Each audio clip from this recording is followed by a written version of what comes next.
And I've never seen a mistletoe there before. Thursday, December the 14th, 1989. Aren't you afraid to hurt yourself? That stuff is pretty sharp, you know? Lassiter with you at WLS Talk Radio 890, Chicago's talk station. An open Thursday afternoon. I think it's two lines available. 591-8900. Off it is to Rockford. Hi, Rock. You're on the air at WLS. Hi, Bob. How are you? Fine, thank you. Good. Listen, we really get a kick out of it when you smear Johnson. Well, wait a second. I didn't smear that stuff on him. He put it on himself. You're right. You're right. And Johnson, when he talked about negotiating tactics by that scum owner of the Bears, that's coercion. That's not negotiating. Well, you're right. It's threatening. Right. And this is the thing that really astonishes me. The guy is such a coward that rather than have the words come out of his own mouth, he brings in the commissioner to say the same thing. I guess he didn't know what the commissioner was going to say, huh? It's shameful. People know the Bears across the country. You'll never take that away from Chicago. They can get a new team. Traditions do not die, but teams and names come and go. And this guy wants to play around. He'll get his. Don't you think? I don't know. An awful lot of guys in the same position have gotten theirs, but not the way that you and I would like them to get it. You know, the people that own the Colts, the people that own the Raiders, St. Louis Cardinals. Pardon me. What about Al Davis and the Raiders? I hear they're not doing too well down in L.A. Well, I also hear he's got a $50 million offer on the board to bring the team back to Oakland. Oakland, well, you know about small towns like Robin Yount up in Milwaukee. Teams are important to small towns. They're the breath of life, the vitality of the town. And Oakland is kind of a small town in a way, kind of like Milwaukee. But teams are important to big towns, too. Oh, yeah, because big towns are made up of small parts. I just wanted to say something about the traffic problem. And in college, when I studied psychology, they said that on certain days in New York City, on the hot days of summer, crime and violence would be way up. Well, the traffic has a lot to do with all that. It's very frustrating to be waiting for somebody. I think that when somebody has an accident out on the Kennedy, not a bad accident, or like a stall, or like they don't know how to put the keys on or turn the lights off and they hold traffic up, I think that the guys out there in the copters who report traffic should get their license plate number, call their name in, and put a picture of them up on the screen. For everybody that gets in at 8 o'clock, late for dinner, and as long as these people aren't rubbernecking the scene of the accident, but we should place sanctions on these people who continually delay our lives. You're breaking my heart, lawnhead. Hey, if you don't want to sit in traffic, you shouldn't have moved to the burbs. Hey, now, I'm not a... Huh? There are no lawnheads in Rockford. We're hardworking people. Well, you can be a hardworking person and still have a lawn. To be a lawnhead. But a lawnhead, you know what lawnheads are. Lawnheads are people... Damn right I know what they are. Are you a lawnhead? Are you serious? No. Wait. I said I walked home last night. And I did. 10 minutes. 10 minutes? Yeah. You right downtown? Just outside of downtown. Probably live in a nice brown brick, don't you? No. No? Big high rise. How high up? Come on. I'd rather not say, just in case anybody figures out which building I live in. No, come on. I think that it's a medium height. 20? In that neighborhood. 30? No, that's too high. Bob, I know you wouldn't lie to us. No, but I'm not going to tell you which floor I live on. My wife would kill me. I would just start calling you the big one down rather than 1,000. As far as Nadia goes, I think she's trash. I think she came over here on refugee status, which is for people who are being, I don't know these facts, Bob, but are being persecuted. She needs freedom of speech, freedom of religion, freedom to express herself. Freedom to steal people's husbands. Well, it's okay because things like that happen every day. But the fact is she came over on some kind of righteous guise, and that steams me up. Well, right, she was put at the head of the line because she was a political refugee. She's not even good looking anymore. I don't think she ever was. That's, neither here nor there. I didn't form a real distinct opinion until I saw her on the screen with her makeup and her plumber. What's that guy? What's his name? The roofer. Yeah, what's his name? The roofer.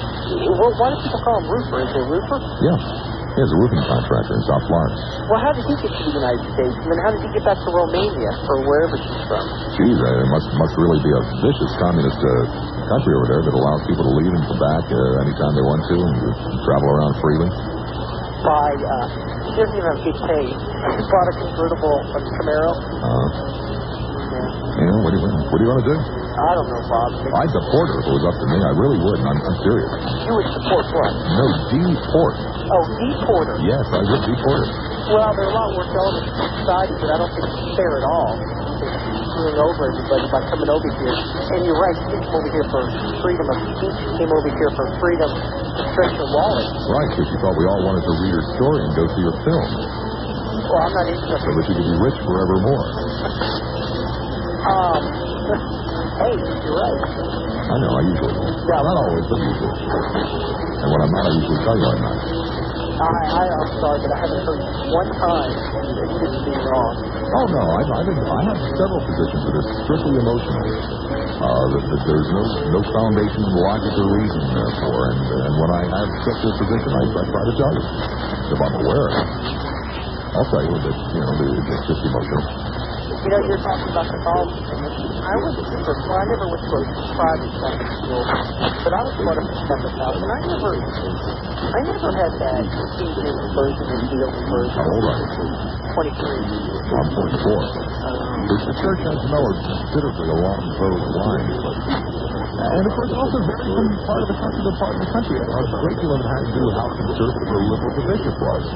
The diocese that I grew up in, Camden, New Jersey, diocese. Bishop Eustace was the head of that diocese at that time. That's what we were taught. I mean, we were literally forbidden to attend the weddings of those dear, close friends that were going to be held in the Methodist Church directly across the street from the Catholic Church. And the Catholic Church pretty much they share off to Arcadia, Florida. Hi there, Arcadia. They share off to Arcadia, Florida. Hi there, Arcadia. You're on the air, WLS. It's Arcadia, Florida. You got me? Yeah, I got you. This is an old friend. Do you remember a guy that dropped off a bottle of Kahlua on your birthday at WFLA? How could I ever forget simply that gave me a bottle of Kahlua? This is the guy. Wait a second. I got two bottles of Kahlua. I got one homemade and one actual bottle. I brought a real one. Okay. And I was just driving on my way to Fort Myers, and I put the scan on the... Don't go to Fort Myers. Stay away from Fort Myers. There's no good reason to go there. Huh? There's no good reason to go to Fort Myers. Golfing. Golfing? That's it. How do you like Chicago? I'm transferring. That's my home area. I've lived down here 6 years, but I've transferred back, so I'll be back to Chicago after the first of the year. It's the neatest damn city I've ever had the privilege of seeing. It really is. I'll be glad to leave Florida. 6 years has been a long time. More than enough. It'll be good for your Kahlua supply, too, when I get back. You must have done something pretty bad to be sentenced to 6 years in Florida. No, I got promoted. And then I left the company, now I'm with a different company. That's what they told you. Noisy floor. I can hardly hear you. I'm on a roadside thing here. I just thought I'd call and say hello and ask how you're doing. Well, I'm doing fine. I'm glad you did. What else I wanted to ask you? That's about it, I guess. Okay. Talk to you later. Take care, Arcadia. What a great town. The town truck obviously just passed by. People in Arcadia do have a sense. Arcadia is a very small community out in the middle of nowhere. I mean, it's like 40 miles away from the biggest town, which happens to be Sarasota, which is not exactly a big town. But they have a sense of humor. Right before you get to the town of Arcadia, there is an intersection, a three-point intersection. And we're talking about literally a rural road, but there is an official state sign that says dangerous intersection.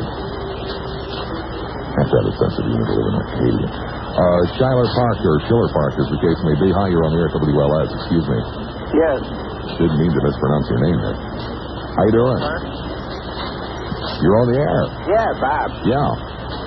Yeah, Chuck in Schiller Park. I'm talking about the bear game. Okay. You know that years ago, probably before you were with WLS, the Bears played Wrigley Field. Yeah, I'm aware of that. I remember it, actually. And they didn't want to play there because they wanted bigger stands. Uh-huh. So they went to Soldier Field. Right. Now they're complaining because They fill that park every time they play. Well, exactly. See, that's the whole point. They say it's the lousiest place to watch a football game. Well, maybe it is, but they don't have any trouble at all selling the seats. No. You know, and the people that are buying the seats are the citizens of the area, and if they want a better place, then they'll build a better place. They're not complaining. Well, you know what I mean? But what I'm saying is it didn't cost them anything to play at Wrigley Field, and it didn't cost them anything, really, to be at Soldier Field. Well, they're paying for it, but that's beside the point. The customers ain't complaining. And I really just don't think that Mr. McCaskey has the best interest of his fans at heart. I don't really think that's what's all behind this. I think what's behind it is he'd like maybe another 15 or 20,000 seats to sell every Sunday. No, we'll run and build it. Sounds reasonable to me. Thank you, my friend. Off it is to Flossmore. Hi, Floss, here on the air, WLS. Hi, Bob Lassiter. How are you? Doing fine. How are you? Outstanding. All right. I just called to tell you that, first of all, this is the light and easy. It's no mind-boggling statement about anything, but the music intro that you have, I love it. Well, good. It's excellent. It's very sexy. And that brings me to Johnson. Oh, Johnson. How could you possibly use the word sexy and Johnson in the same sentence? Really, I think he must be oversex. But he just likes to talk dirty, that's all. He just likes to talk dirty. He's like a junior high school. Well, I think he's really cute. I mean, you know, you've heard it before, and you know it's true. The guys that talk about it all the time. Right. The old thing. Yeah. Well, I think it's wonderful. I think he must be a really cute guy. I love the rapport that you two have. Rapport? Yeah. There's no rapport. No, there is. It's very obvious. He's a nice guy. He's a lot of fun to work with, but I'll never admit that again. Okay, and one other thing. I'm in sales, so I'm out all the time, and I'm listening with the radio on. And, you know, I love Don and Roma, and I like Stacy, and I like yourself. But couldn't they do something with the 2 hours with that Rush guy? I mean, I can't believe just yes, they could. So wonderful. Yes, they could do something. Like get him off? Well, anything would make me happy, but they don't solicit my opinions on such things. Well, the rest of the format's wonderful. And one other thing, you said something earlier with one of the account reps that's doing the, I guess everyone at your station is doing their little thing on the Christmas. That's very rude. Salespeople. Yeah. Well, you know what? Shameful. Try to take a Christmas message and turn it into a sales pitch. Well, it's cute, but anyway, salespeople are not all bad. And, you know, you're one yourself. No, I refuse to believe that. You sell yourself every day. Well, a little bit. Anyway, I love your show. Thank you very much. I appreciate it. Take care. 591-890-2900. One line available and open Thursday. To Evanston we go. Hi, Evanston. You're on the air, WLS. Hi, Bob. Hi. It's a pleasure to speak to you again. Well, I have to apologize first off. I lied to your board op. I'm really from Tampa. I didn't think you'd take my call. Let me just tell you right now that the Tampa Bay talk radio market has completely is void of any talent since you left. Yeah, I know. I just got some great news yesterday. The Army trends are really bad. Well, as an aside, I know Chicago doesn't want to listen to this, but your nemesis, Mr. Lionel, had a whole show today about why AM can't seem to get a market share. Geez, I had a market share when I was there. Absolutely. And I'll tell you were the topic. Even Bob Valrico called up and talked about how the city is better for getting rid of you. And people in Chicago... Bob from Valrico, for the benefit of the people. Mr. Airstream Tape, I think you'll be swooned over by this. Actually, I was just talking about playing the Airstream Tape. You have to. It's in my briefcase. It's just I haven't gotten around to getting it carted up. It's a shame to say that the best thing that ever came out of Tampa Bay was you. No, I guess not. It's not a shame. I'm sorry. It is really a tragedy because it should be far better than that. I was listening to you, John. I can't believe it. Somebody, Bill from Newport Richie called up and said that he could get you on down here. And I listened on the radio driving home from work, and I got you. Yeah. And that was amazing. Bob, I would like to call Lionel tomorrow and switch out into the conversation. I don't know. There's something wrong. I don't know. Really, he was screaming to them, and people accused him of being you. Oh, no. I was listening to you talking about how, talking about the Chicago White Sox coming down, negotiating for some things this sort of thing about the Irish sector. You remember, I was the only guy in town that said, no, this isn't right. Well, good for the people of Tampa Bay. Thank you, my friend. Sure. Be sure to remember Carl Lyle tomorrow and tell him I will. Here. Okay. Take care. 59189. The flamethrower, make no mistake about it, but fully half of the calls on the board right now are from Florida. There must be something about the atmospheric conditions tonight that is making this baby kick out like you wouldn't believe. Since I have, I'll get to those in one second. Northbrook, hi, you're on the air at WLS. Hi, how are you? Fine, thank you. This is going to be my last any talk show ever. Why? Well, because one day, Mr. and Mrs. Wade made me so angry I called them.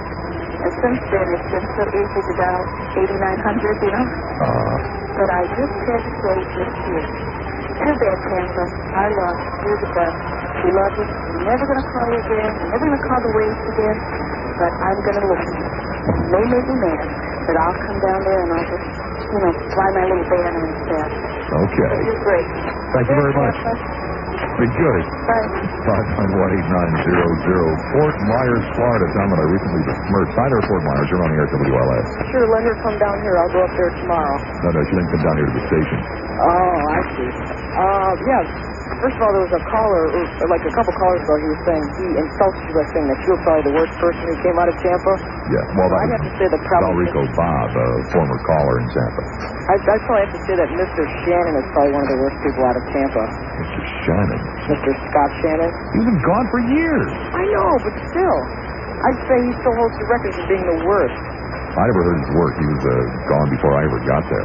Well, I think he was gone before I was born. I was born in 73. But I live in Fort Myers, and I heard you ragging on Fort Myers. I mean, I was originally born in Chicago, but Fort Myers is an all right town. Well, you see, when I first went to Florida, I lived in Naples. And so I am familiar with Fort Myers. My in-laws still live in that, my ex-in-laws still live in that area. You see, I didn't want to go to Florida. I went to Florida kicking and screaming. Yeah. And I had lived in major metropolitan areas all of my life. And when I got to the Naples-Fort Myers area, it was absolute shock. I just didn't know how to deal with it. Culture, everything. Yeah. What happened when I moved down 2 years ago? I'm in radio also down here. Mm-hmm. I work at a radio station, and I was just shocked too. Radio, everything was just like, what?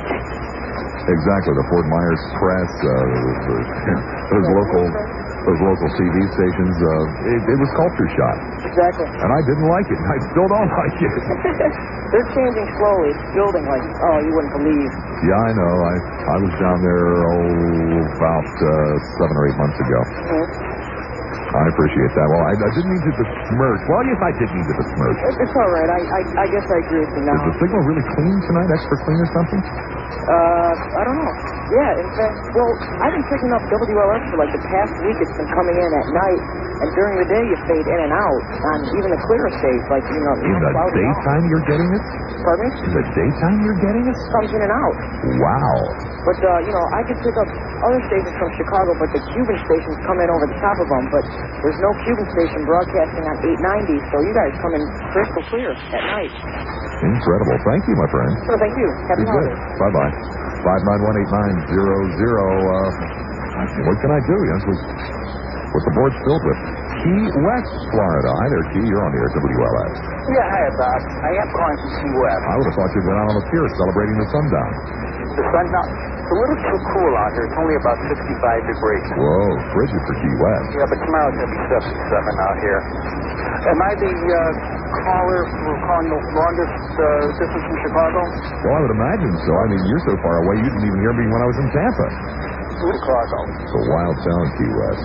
Well, you have to be a little careful. There's some people that may want to pick you up and so on from the same sex, but you have to be careful. Anyway, I want to make one quick comment. I'll let you go. I know you're busy over there. I did talk with Drew a little while ago about this lady called a little while ago about Rush Limbaugh. Uh-huh. Is there a way we can pay WLS the money that they would lose by getting rid of Rush Limbaugh, getting somebody else? Well, I don't think they would lose any money by getting rid of Rush Limbaugh.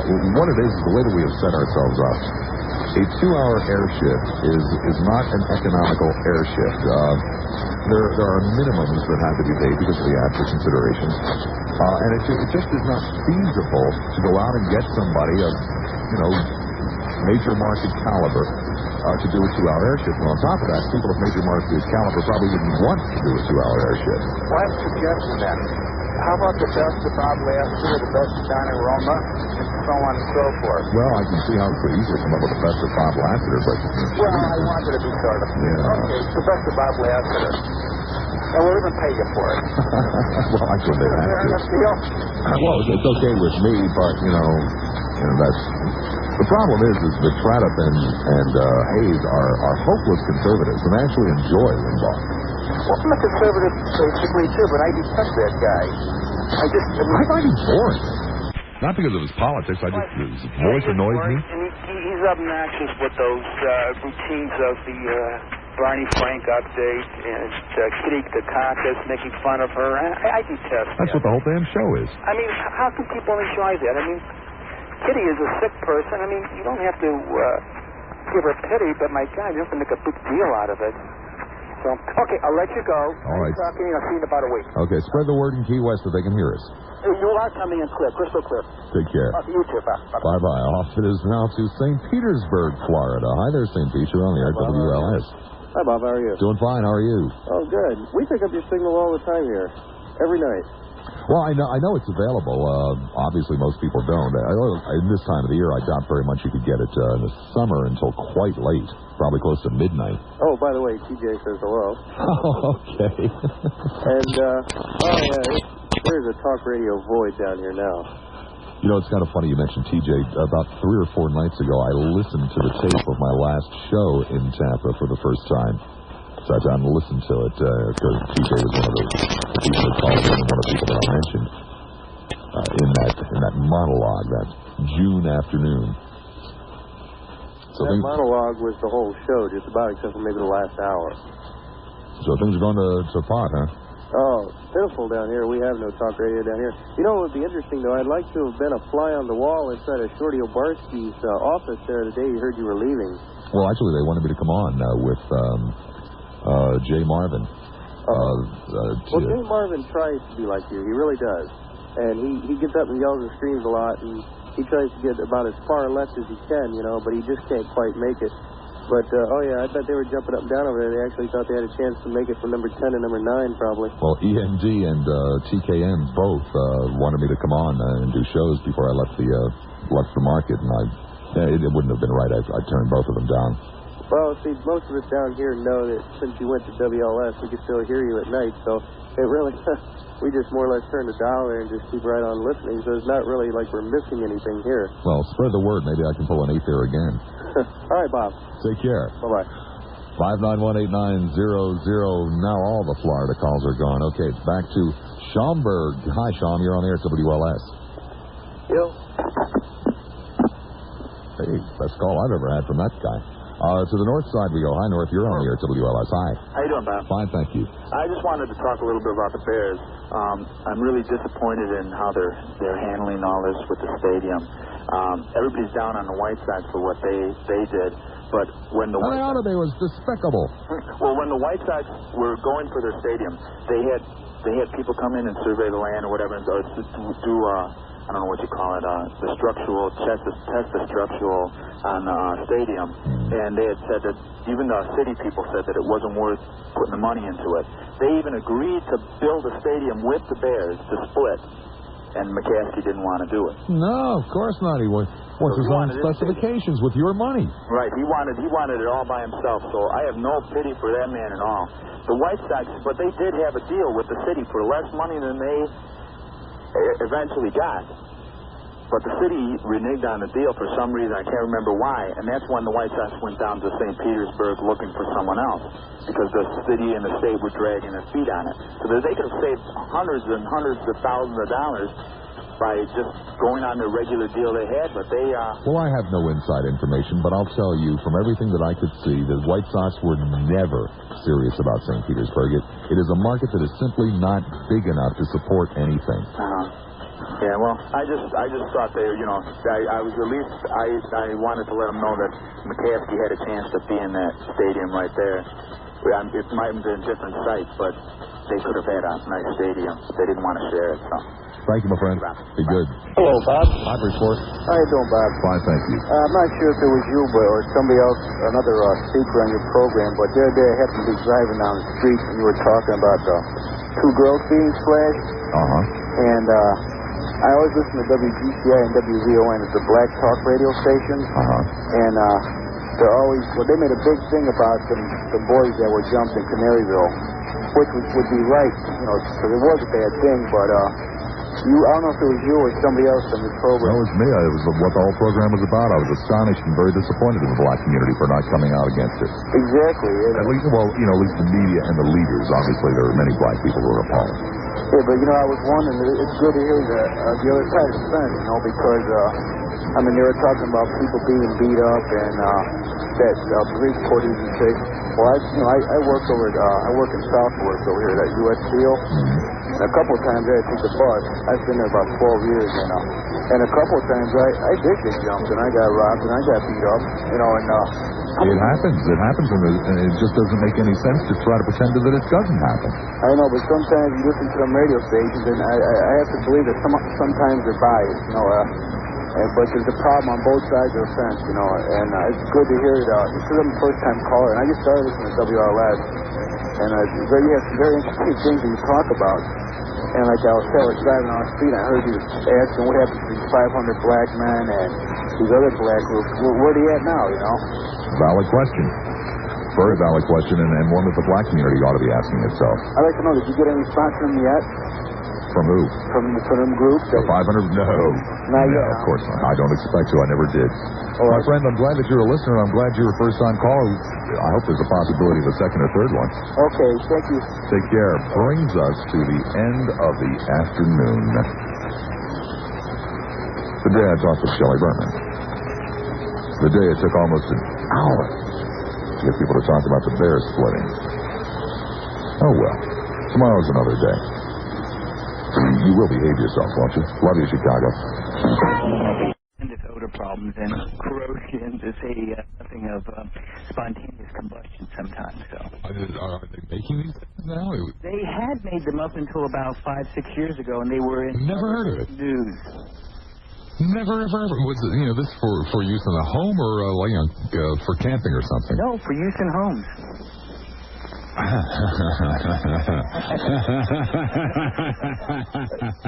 Yeah, you can see where it's... So you saved your best material for last. Yeah. Okay, thank you. What a sick idea. Let's go to Bush Boulevard. Boulevard, you're on there at 970 WFLA. Hey, Bob, ever since you've been doing this calling out by the names, that's why I've wanted to call in. I've got one that's kind of serious and one that's... Jeffy's in there hollering, chicken. Prohibition. Prohibition. I think was, they were well intended. That's a good one. But obvious reasons wasn't a good idea. And then my goof is blue eyeshadow. Blue eyeshadow. Definitely a bad idea. Well, it depends on how heavily you put it on. I think blue eyeshadow can be very attractive. Well, Bob, I've never seen you in blue eyeshadow, but I'll take your word for it. Just wait till the new website is up. All right. Okay. Bye. Sure. But that's a pretty simple question, Bob. Should I pay my trailer off? Should I get my teeth fixed? Or should I get a gun? No, you should use the money to take an at-home, through the mail course on humor. Clearwater, you're on the air, 970 WFLA. Hi, Bob. How you doing tonight? Excellent. I just want to tell you something. I've listened to FLA, and I've listened to you for a lot of years, and I don't call in very much. I'm just more of a listener. This time for 35 minutes. Should we or should we not put him on? Jeffy's voting no. This is a Democratic show. Should we or should we not? Should we, retire his act or promote it? 990-WFLA in Hillsborough. 990-WFLA. God, I love power. 461-WFLA in Pinellas. 461-WFLA. Has now been on hold for 40 minutes this time. I think it was 14 or 17 the first time, I forget. Somewhere in that neighborhood. Somewhere around 15 minutes. In the teens. Yeah, in the teens, in the low teens. So we're going to determine once and for all as to whether or not his career is over. I mean, we had him on, I think, 5 times last night. At least 4. I think it was 5. And so we're going to determine once and for all if you enjoy him. Oh, really? Oh, God. I'm getting tired of him. Jeffy's tired of him, but, you know, you don't listen to as much of the show as we do. That's true. And I don't mind him. You know, he certainly doesn't throw me. So it's up to you. Let's go to Tampa. Hi, Tampa. You're on there, 970 WFLA. Remember, Jockstrap Guy is listening to you right now as we speak. Hey, Bob. Yes, sir. Good evening. My vote in this democratic world is the Jockstrap Guy goes. Why? Well, the Jockstrap Guy kind of reminds me of when you were in elementary school, you kind of had these guys you kind of laughed at because you thought they were funny. And in junior high, you're the ones that always went to the principal's office. And then by high school, when you were a senior, they were the guys working at the gas station. So he kind of dropped out. So he's just a loser. Is there anything you'd like to say to him? Because he's listening. Well, he's an idiot. Okay. The guy his sister listens to himself on the radio so that, like last night, just a loser. So, and as far as the Jockstrap Guy, he's on the line listening. He's been there now for 44 minutes as we're trying to determine whether or not his career has come to a screeching halt or it's just the beginning. He lost him momentarily, but he called back, so we're keeping the total on the time, so it's 54 minutes now. And there is a possibility, especially if you guys vote to get rid of him, that we will actually interview the Jockstrap Guy for the last 5, 10, 15 minutes, whatever it turns out to be. Let's go to St. Petersburg. St. You're on there at 970 WFLA. Good evening. Yes, sir. Blackie here. Bob, I have a question for you, and I really want to ignore this guns and massacres and so on, I have a serious question. What in hell is going on? Paul Harvey was cut off right at the end today. I never learned the rest of the story. Well, sir, Jeffy and I despise Paul Harvey, and we'd like to do that from time to time. Just cut him off. Oh, it's nothing personal then? No. It's just the computer. Right. Okay. Thanks very much, and I admire you as a really great raconteur, and...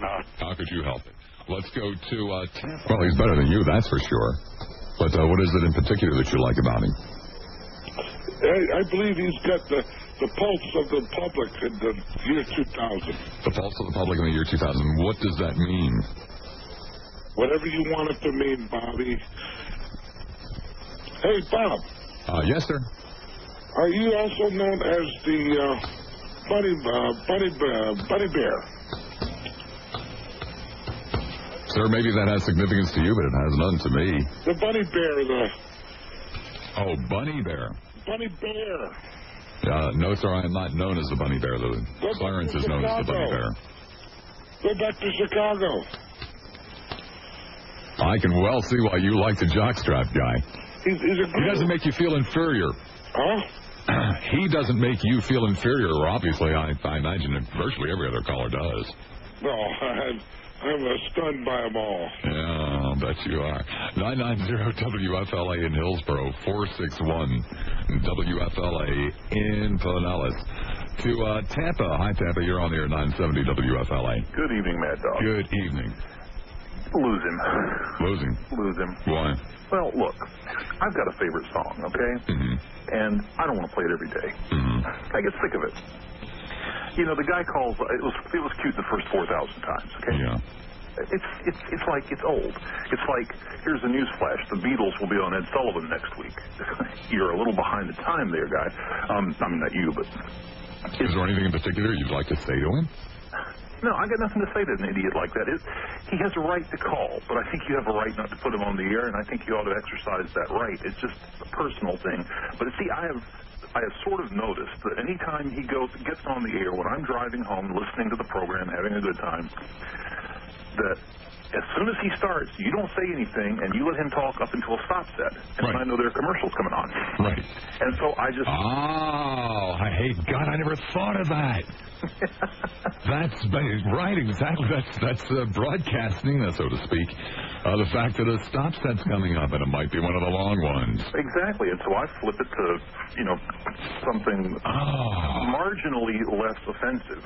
Well, the really interesting thing is... What's that? He has done this so often. He knows what the clock is. He talks up to the stop set. Because... You cut him off at that point? No. Well, he just stops talking. I don't think I've cut him off more than 3 times out of maybe, what's he called, 100 times? Oh. I don't think I have cut him off more than 3 times, and if I have, it's only because he has gone on too long, and I've got poor Gary McHenry, waiting up in the airplane. Box of snakes, yeah. Yeah. But yeah, I mean that's an instant signal. I never thought of it that way. Well, glad to return the favor for your explaining your paw day thing. Okay. Have a good one. I'll give it a shot. Let's go. Damn, Jesse. This is a sophisticated audience. The callers usually aren't. I know.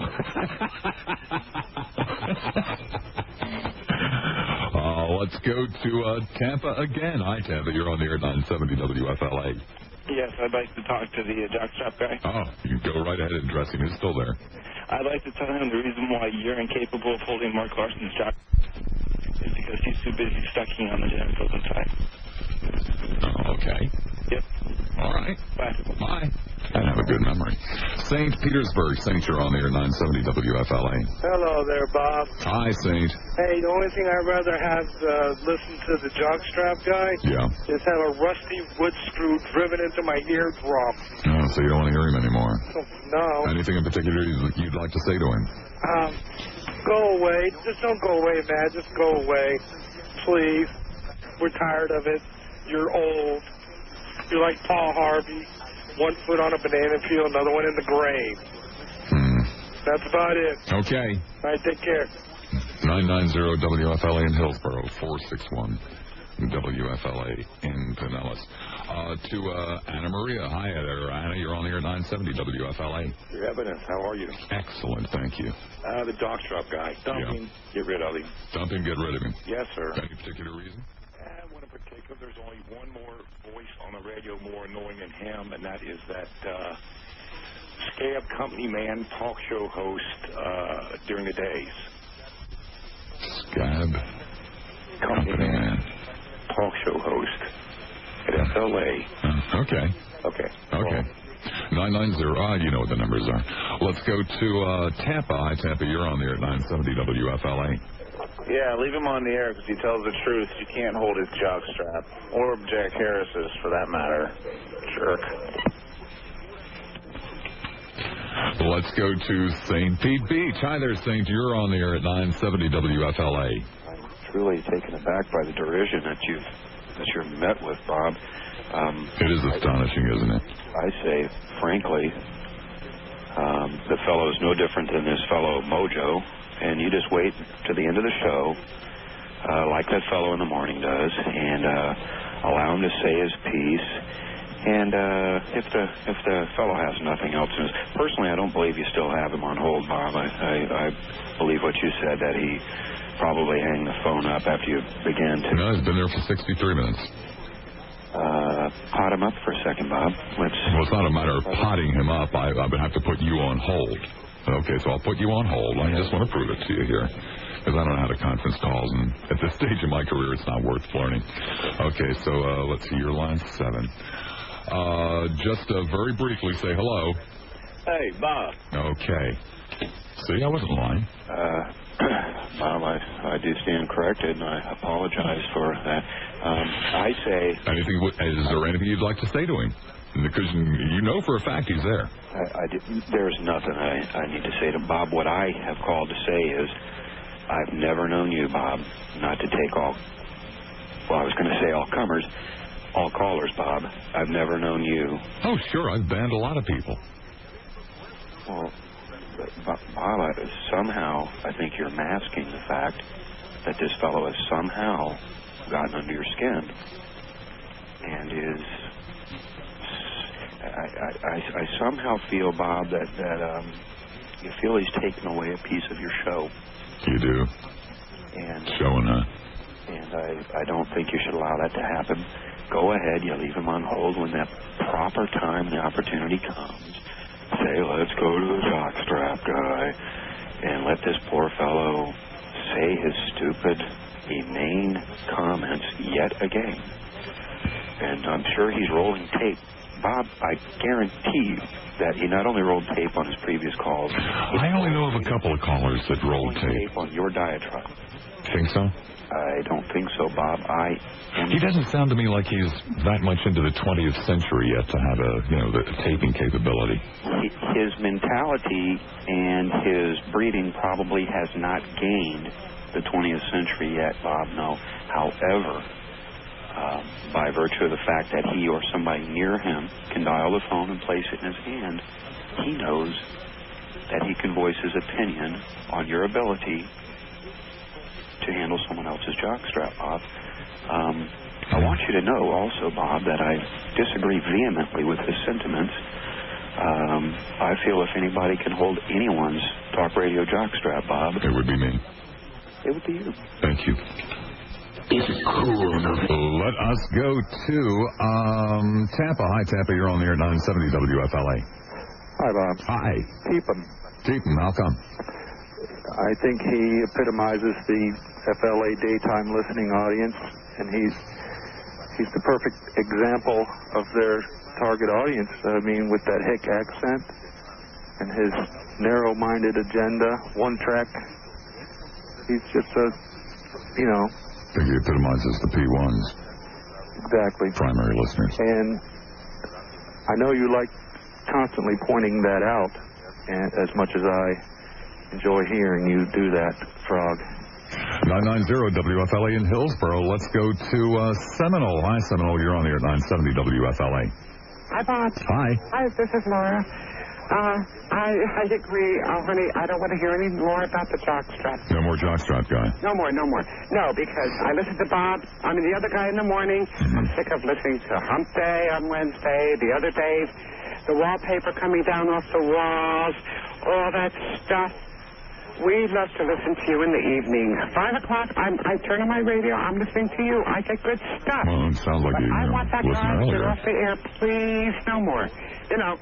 Mark, whatever his name is, can't hold your jockstrap, honey. Really. I mean, I haven't had one for years.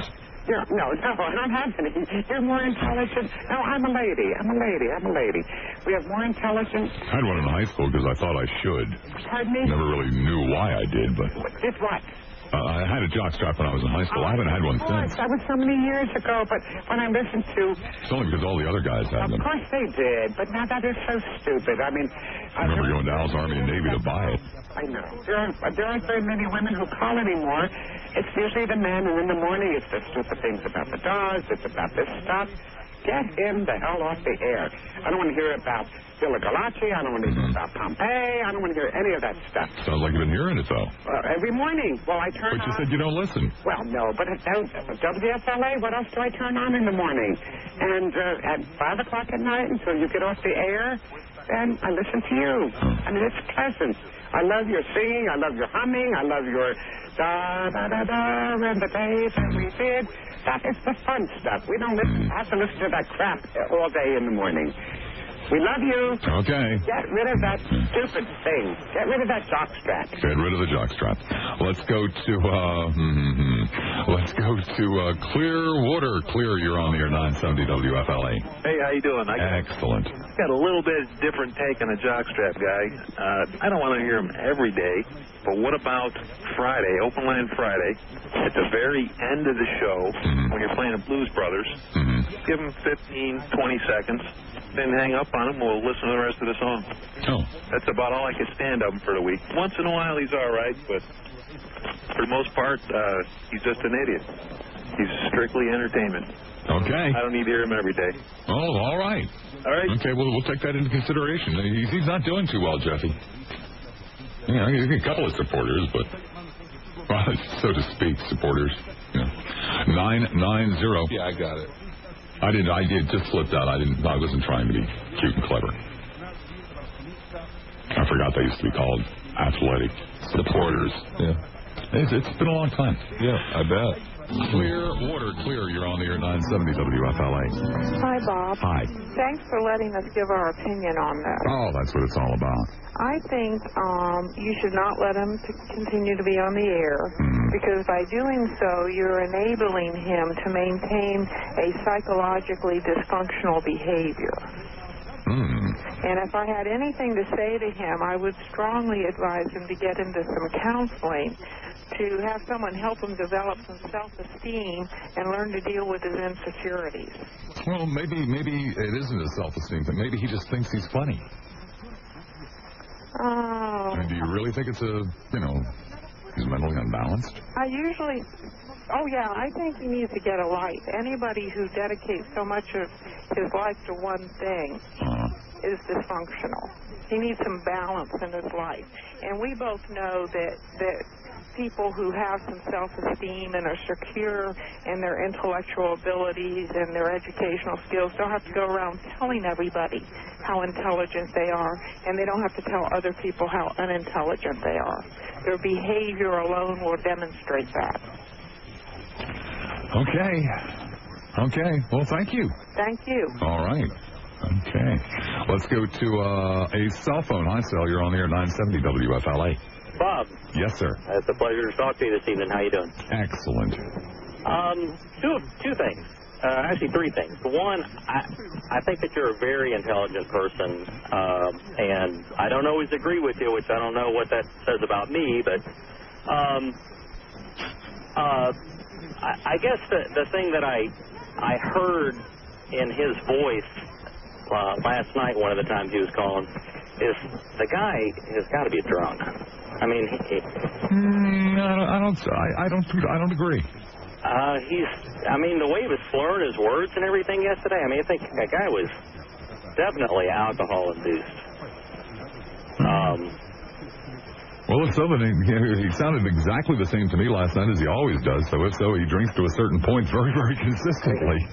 Well, the other thing was, I have to admire you for the way that you can hold back. It's my tendency when somebody's, behaving like that. Didn't your mama ever tell you to consider the source? Yeah, well, yeah, but I still have a tendency to lash out. So, I don't know how you do it. Maybe Jeffy controls the key there when he starts talking, but I'm over the guy. I don't look forward to him calling, and tonight I'll listen and see what he's got to say, but well, we're going to give him a chance to say goodbye. Yeah. Well, that's good. Okay. Well, you have a good night. You too. Thanks. Let's go to Tampa. Hi, Tampa. You're on the air 970 WFLA. Hey, Bob. Hi. It's a pleasure to talk to you. Long-time listener, first-time caller. All right.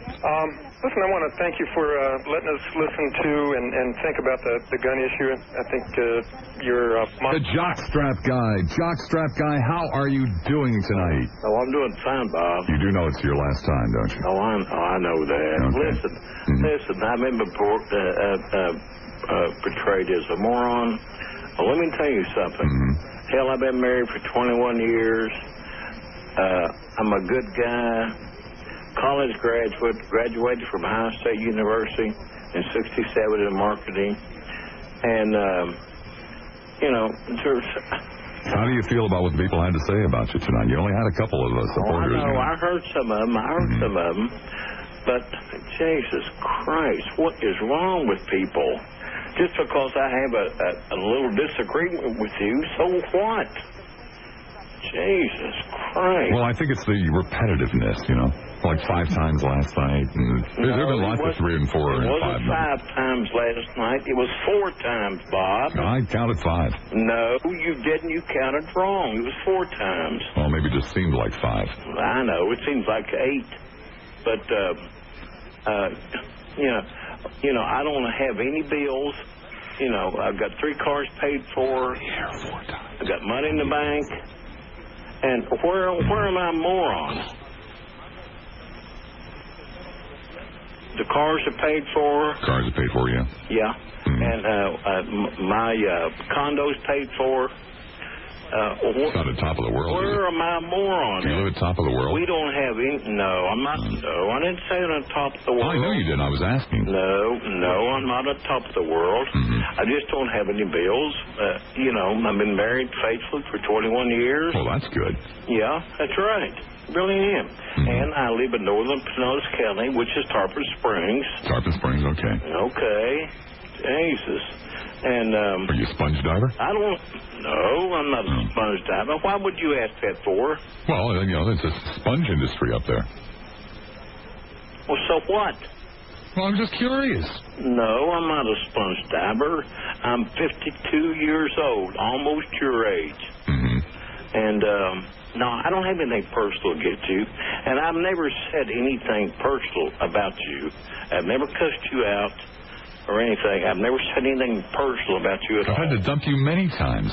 What? You use terrible language. I've had to dump you many times. Well, I've never cussed you out. You're always using the shot word. The what? The shot word. What's the shot word? Replace the O with the I. But don't say it, because I'll have to dump it again. Don't argue with me. Don't yell at me. But anyway, I just want to say that I have nothing against you personally. I think you're a nice guy. So why do you call all the time? Well, why not? That's what you want is callers, right? I mean, you're losing sponsors like crazy, and you know that as well as I do. I know nothing of the kind. Oh, yeah, you do. No, I don't. Oh, yeah, you do. But my God, I haven't done anything to you personally at all. But people complain about the number of spots on this show. Oh, they do? Yes. Really? As a matter of fact, some of the most amusing complaints was about 2 or 3 months ago, and there was a couple of people in the same day complained that I didn't have any callers, and that's why there were so many commercials on my show. Remember that night, Jesse? Who are you talking to, me or Jeffy? Both. Oh, well, I like you. I really do. But but what I want to do is, I'll take 2 CDs that I've got, $20,000 each, and I'll cash them in tomorrow, and I'll put them up against your bed, against Mark on your bed. I don't have any bets with Mark. You have a stock market bet, Mark, No, sir. That was First Union Bank's promotion. And they did it the day earlier. And you said it was. There you go. I had to dump that. Well, no, he says different. He said it was fair. You said it was unfair. Well, if he said that, he's being disingenuous and dishonest with himself because it was scheduled to run until the 12th of August. If I'm such a loser... And they cut it off on the 11th. Oh, that's... Yeah. One of the very few days he was ahead. That's the one... Why would I lie about something like that? I refuse to take their money. Well, why would Mark lie about it? Perhaps he's mistaken. I'm not accusing him of lying. You're accusing me of lying. See? No, I'm not. Yes, you did. You just did. I did not. Mark said that he won the contest, and I got $40,000. Keep your $40,000. Look, what? I want you to say goodbye to the people. Goodbye to who? To the people, to the audience. This is the last time. The last time. This is the last time you get on. Well, God, for all I know, it's my last show. Your what? For all I know, it's my last show, and you were the last caller. When is your of my contract? Entire career. When's your contract up? It's irrelevant. No, it's not irrelevant at all. It's very important. As far as you're concerned, it's irrelevant. It's rather irrelevant to me. No, it's not either. No, it's not. So you got to say goodbye to the people. Do what? You have to say goodbye. you still can't hold Mark Larson's jock strap, and you know that as well as I do, and you know you lied about that, and I got $40,000 that I'll put up against you that you told a barefaced lie. Now, that's what pisses me off. Tom Richards. Bob Lassiter, News Radio 970, WFM. Stereo. Yeah, I'm right here. You forgot the airport. What do you mean I forgot the airport? Your map indicates that it's right after Drew. Sunset Point is the next light up past, the next major intersection. The next light after the intersection. What about the airport and all of that stuff and the miles and miles of road? I just got it. Stereo. Yeah, I'm right here. Do I have to draw? I drew Grand Prix Car Wash on the map I gave you. I drew high school on the map I gave you. From here. I don't have headphones on yet.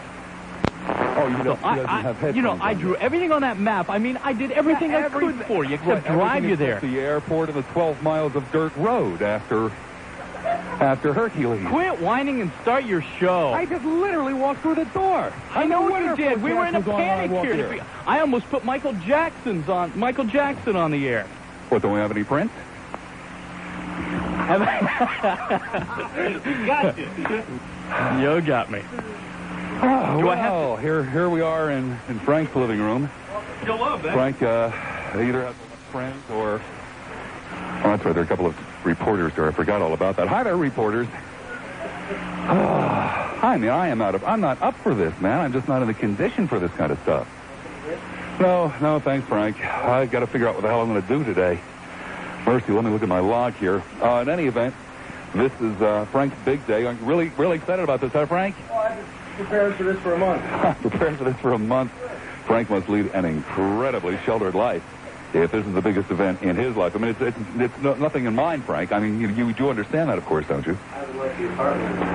Frank hasn't left the apartment in a month. What, are you a little bit behind in the rent and trying to avoid the landlord? Yeah, I used to live like that, too.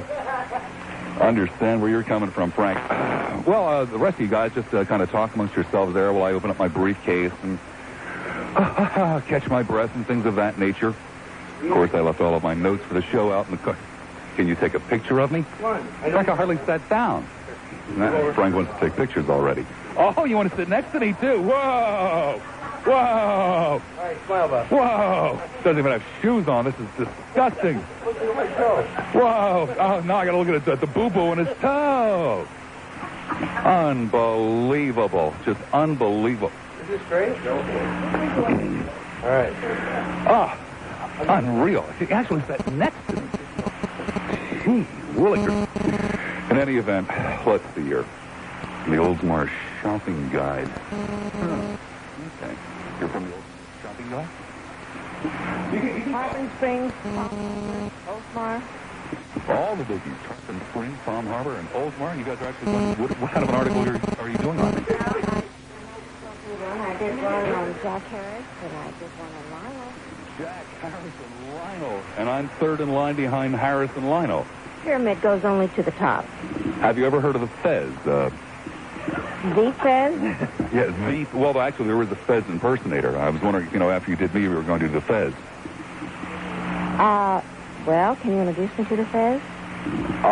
Actually, no. He works for another radio station, although I could introduce you to the Fez impersonator. Is there another radio station? Yes, there's one in Lima, Ohio.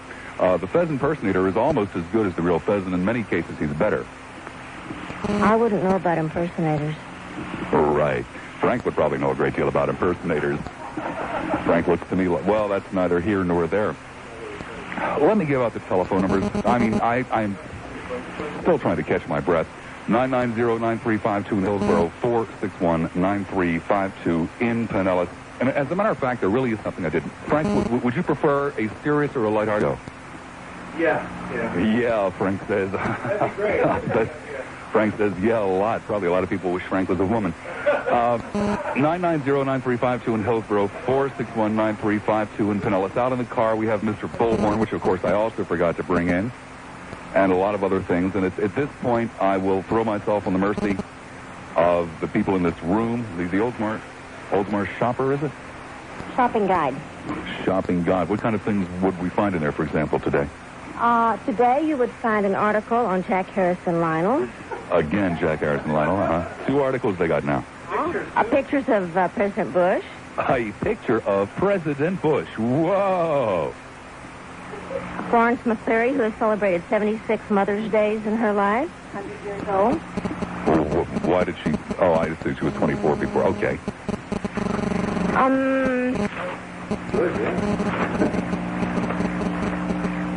You keep turning the pages. I know it. Well, how about Personette by Marcia expands? What is that by Martha? Personette by Marcia expands. Antique lines now available. Okay. Giggles, limited edition. Okay. Aquapure is as simple as 1, 2, 3. That sounds like a great article. Okay. Florist tips by Nancy. Oh. Didn't she used to work for the New York Times? Wasn't she the florist? Yes, I thought so. Michael? Yes, sir, right here.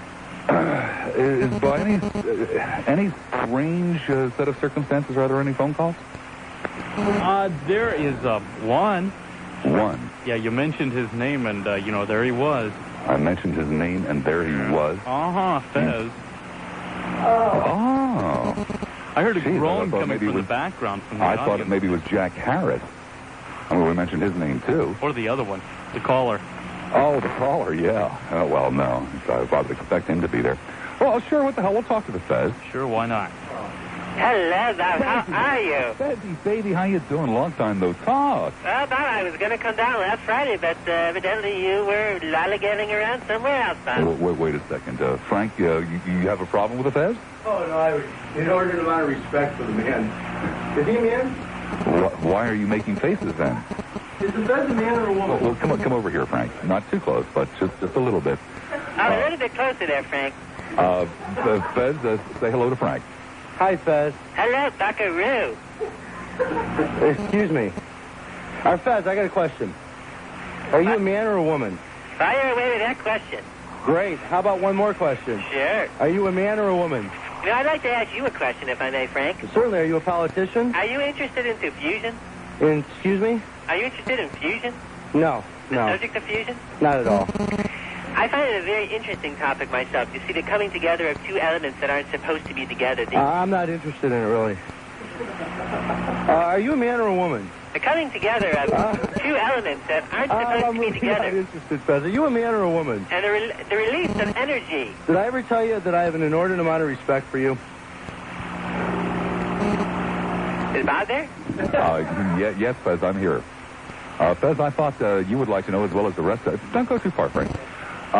There is the Frank's apartment, which has lovely, fine, comfortable furniture, has a banner hanging over by the front door. It's not the usual type of wall treatment, Frank. It says Rainsoft, world's finest water treatment equipment, and it's somewhat of a purple and gold fringe. Why is that there? Well, that's the company that I represent. Well, I work for J-Corp, but I'll be damned if I hang, the WFLA/WFLZ banners all over my house. Well, it's pride in ownership, I guess. I can well understand. Fez, anything else that you wanted to chat with? No, just want to think about it. To check out the personal column, the Oldsmar Shopper Guide. I use it all the time, and it's very exciting and interesting. You put personal ads in the Oldsmar. The Oldsmar Shopper Guide. Shopping guide. And by the way, the picture they had of Lionel with that manly beard was something to be seen on the front cover. Oh, and with a sweat on his brow and the whole thing. Yes, Bob. Ooh, kind of makes you palpitate, huh? Whatever you say, Buckaroo. Where have you been? We haven't heard from you for a long time. I was planning on coming down last Friday, but you weren't around. I did speak with Mr. Michael Serio, and by the way, he has a lovely voice on the phone. Yes, he certainly does. And I don't know. Have you ever? Can you begin to imagine what a voice like that would sound like echoing in a men's room? As a matter of fact, I could. I'll bet you could. Yeah. I just thought I'd inquire on that. We've had problems ever since that delivery. Since that delivery a few weeks ago, and but if the invitation is still open, I'll be down there again. Well, how are things in the world of wrestling? Wet and sweaty, burly characters fighting each other in the squared circle. You know, I get a lot of mail about you. A lot of people don't like you, Fez. They get very uptight about you. Some of the most vehement, nasty mail I've ever received, which is saying a lot. It's like the subject of fusion, Bob, that's been going around. It's the coming together of elements that aren't supposed to be together. Things that attach and become one and releasing energy, unknown and undescribable energy. Things like that are controversial. All of this in salt water. What's that, Bob? All of this in salt water. That's correct, Bob. I see. And I prefer some type of skin lotion. Where do you put the skin lotion? In the salt water. In the salt water, right, of course. How silly of me. I should have known. That's right, Bob. Well, Fez, this is certainly a treat and a half hearing from It's you. always a treat for me, Buckaroo. And all you Ottawers out there, I miss you and love you all. Oh, okay, Fezzy, baby. Have a good day, Bob. You too. 990-9352 in Hillsborough if you're an impersonator. 461-9352 in Pinellas if you are not an impersonator. Michael, what's the story there? They're looking pretty grim. It's not that bad, but it's looking pretty grim. Well, why don't you give the numbers one more time? Well, I have to give the numbers again. They all know the damn especially numbers. the Pinellas numbers. Hillsborough's not looking too bad. But they know the numbers. I mean, why do we have to go through this charade of giving them the numbers? Isn't it ridiculous? Well, go on. Well, I suppose, we could ask, Frank to go through his life story. Oh, great, there's the phone. Somebody want to get that? Unbelievable. I get no respect at all, Stereo, when I come out and they do these things. None whatsoever. Do you realize I actually drove across the lawn in this apartment complex to get here on time? Did you really? Yes, I did. Oh. Well, I could see the damn truck out there, but I couldn't figure out how to get in, so I just drove across the line. Fast. 990-9352 in Hillsborough, 461-9. You have to live here. Nothing says you have to live here. Frank, you can, move to a decent place. There's a phone. It's probably the landlord again. 990-934. All you have to do is pay the rent. Pay the rent, you'll get good references, and you can move right on up. Yeah. 990-9352 in Hillsborough, 461-9352 in Pinellas. You want to go to Ruskin? Or do you want to run out to your car to get your bullhorn? The car's a half a mile away from here. The parking lot where Frank lives, it's clear on the other side of the complex. Oh, Ruskin, your mom's on the phone. Oh, my brother. No, I don't want to talk to her. I'm trying to do a radio show, Frank. That's what I do for a living. I've got a job, Frank. Rob, what time did you lose control today? You really want to know? Uh-huh. It was about 10:30 this morning. I made a phone call. What I figured. Life has not been the same ever since. Ruskin, you're on the air. Hi, Russ. Hi, Ruskin. You're making fun of Ruskin about tomatoes. We have beautiful tomatoes down here. I said nothing about Ruskin and You're tomatoes. laughing about Ruskin. I and said number nothing one, about tomatoes. I'm not an impersonator. I love wrestling. You love wrestling. I do. Yeah, but how about the Fez? Well, let's not talk about that. I have 4 bones to pick with you, and I'll make them real short. 4 bones. Well, it all 4 depends. bones. Mike, how many calls do we have? Well, real quick. One other one. Okay. Don't make them quick. Don't make them quick. No, drag these babies out. Number one, I was about 3 weeks ago driving back into Tampa. I don't remember how long ago it was. Yeah. And I heard you say something about, I don't want any long-time listeners or callers to call in. Not that day, that's right. Well, whatever. Anyway, I thought that was very rude. We all love listening to those old-timers. We love it. Well, I just about had it with the chronic phone callers. Okay, number 2. One of the little new blood. Number 2, I love your smoking commercial you do for the whatevers they are. But I am a smoker. Yeah. And I had a girlfriend of mine drop over from being fat. So I feel like... Drop over what? I don't know, just drop over. Oh, you mean literally just... Just literally. Whoa. Okay. So I love having my cigarette after my coffee in the morning, et cetera, you know. I understand. Number 3. You are great to put up with me. And number 3 is the thing about drugs. Yeah. It's, I say legalize that stuff. I've been putting up with the son for a long time, many years. And I hope there's other mothers that are probably are feeling the same way as I have. It's a terrible thing to have to go through. You ever taken drugs? Well, never in my life. But a little bit of pot when I was a teenager. No, that's not serious drugs. No, that's true. Well, when you talk about legalizing drugs, you talk about legalizing what I'm saying is, and number 3 is, that I have tried for 7 years to save my son, and he got on this dumb stuff, crack. And whenever number 4, my thing is about the policemen, I think are overpaid. Because every time I call the policeman and from a payphone, they won't go to where I show them where the dealers are. I've ended up being arrested over this, which is okay, too. But those are my 4 points. The number 5 was the wrestling. I do love wrestling. Who's your favorite wrestler? Oh, golly. You know, it used to be Savage, but I don't like him anymore since he did that way to Elizabeth. Isn't that just a Now I like the way Jake, he treats that poor now I woman? like Jake the Snake. Jake the Snake? Yeah. I just think he's funny. Are you serious? I mean, I'm there serious. isn't any type of phallic He symbol or runs anything around that involved in cute this, little is there? bag of snake and everything. I think Cute little bag of snake. It's 150 pounds of snake, lady. Well, you know it. They're protected. Nothing's going to happen to I them. mean, I understand that the people in Ruskin are more used to snakes than those of us that live Yeah, in we walk civilized over 'em. society, but We walk over him every day. you're right on the way to the tomato patch. I understand. It's been nice talking to you, Bob. You sound good. Well, thank you very All much. right, now, keep us long-time callers. I used to call you a lot until you said that, and I don't call you no more. Well, that So was remember just us. chronic callers that we were talking about, whom we could almost name. Oh, yeah, I just call you when you really get on a deep subject, because things like drugs and things like that I really get heavy about. And like robberies, having your car stolen or your chains pulled from your neck. You remember me. Okay. Okay. Thank you very much. Bye-bye. Be good. 990-9352 in Hillsborough. 461-9352 in Pinellas. I don't think there's anything more basic, more fundamental, more American than living in your own home, buying your own home. And fact of the matter is, it's not always as easy as it should be. Sometimes it's almost impossible, especially if you've had bad credit or if you have gone bankrupt in the past. Well, there is a way. Town & Country Mortgage and Investment Corporation. Let me repeat the name. Town & Country Mortgage and... Oh, here we are. We're back here in Frank's living room somewhere in Clearwater. And if Frank doesn't behave himself, we will give out the address. Although that will not help you. If you'd like directions on how to get here, call Michael Serio. Now, wait a minute. Oh, what, Michael? What's wrong now? What are you whining about now? What am I Were the whining directions accurate? I mean, did I tell you which way to go? Did I tell you to go that way and then up and then over? I hit Hercules at about 25 minutes to 3. Uh-huh. And I got here about 5.5 minutes after 3.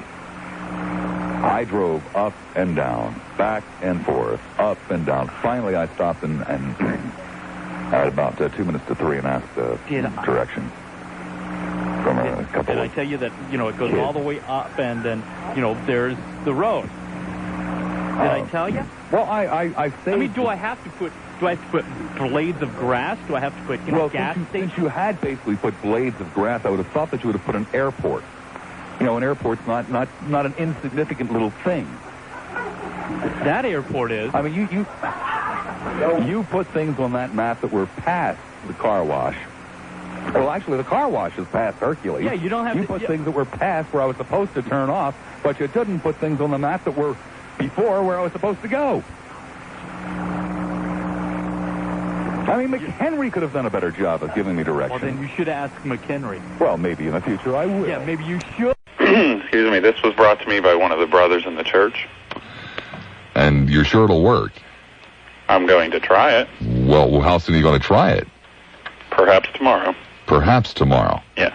And you and Irma have only made whoopee once? Yes, we have. Now this ties in with my my story about my bad luck, if there is such a thing. You've been having bad luck, Jacob? The other night, we were about to retire to our holy bed of matrimony when I came from the bathroom to the bedroom and was greeted with horrible, terrible screams of anguish from Irma. And there was... Yes, thank you. And there she was in the arms of Satan upon the bed. No. I threw my Bible at this horrendous, horrific vision of Satan, striking him in the head. Oh, you should have gone for someplace else. Hallelujah.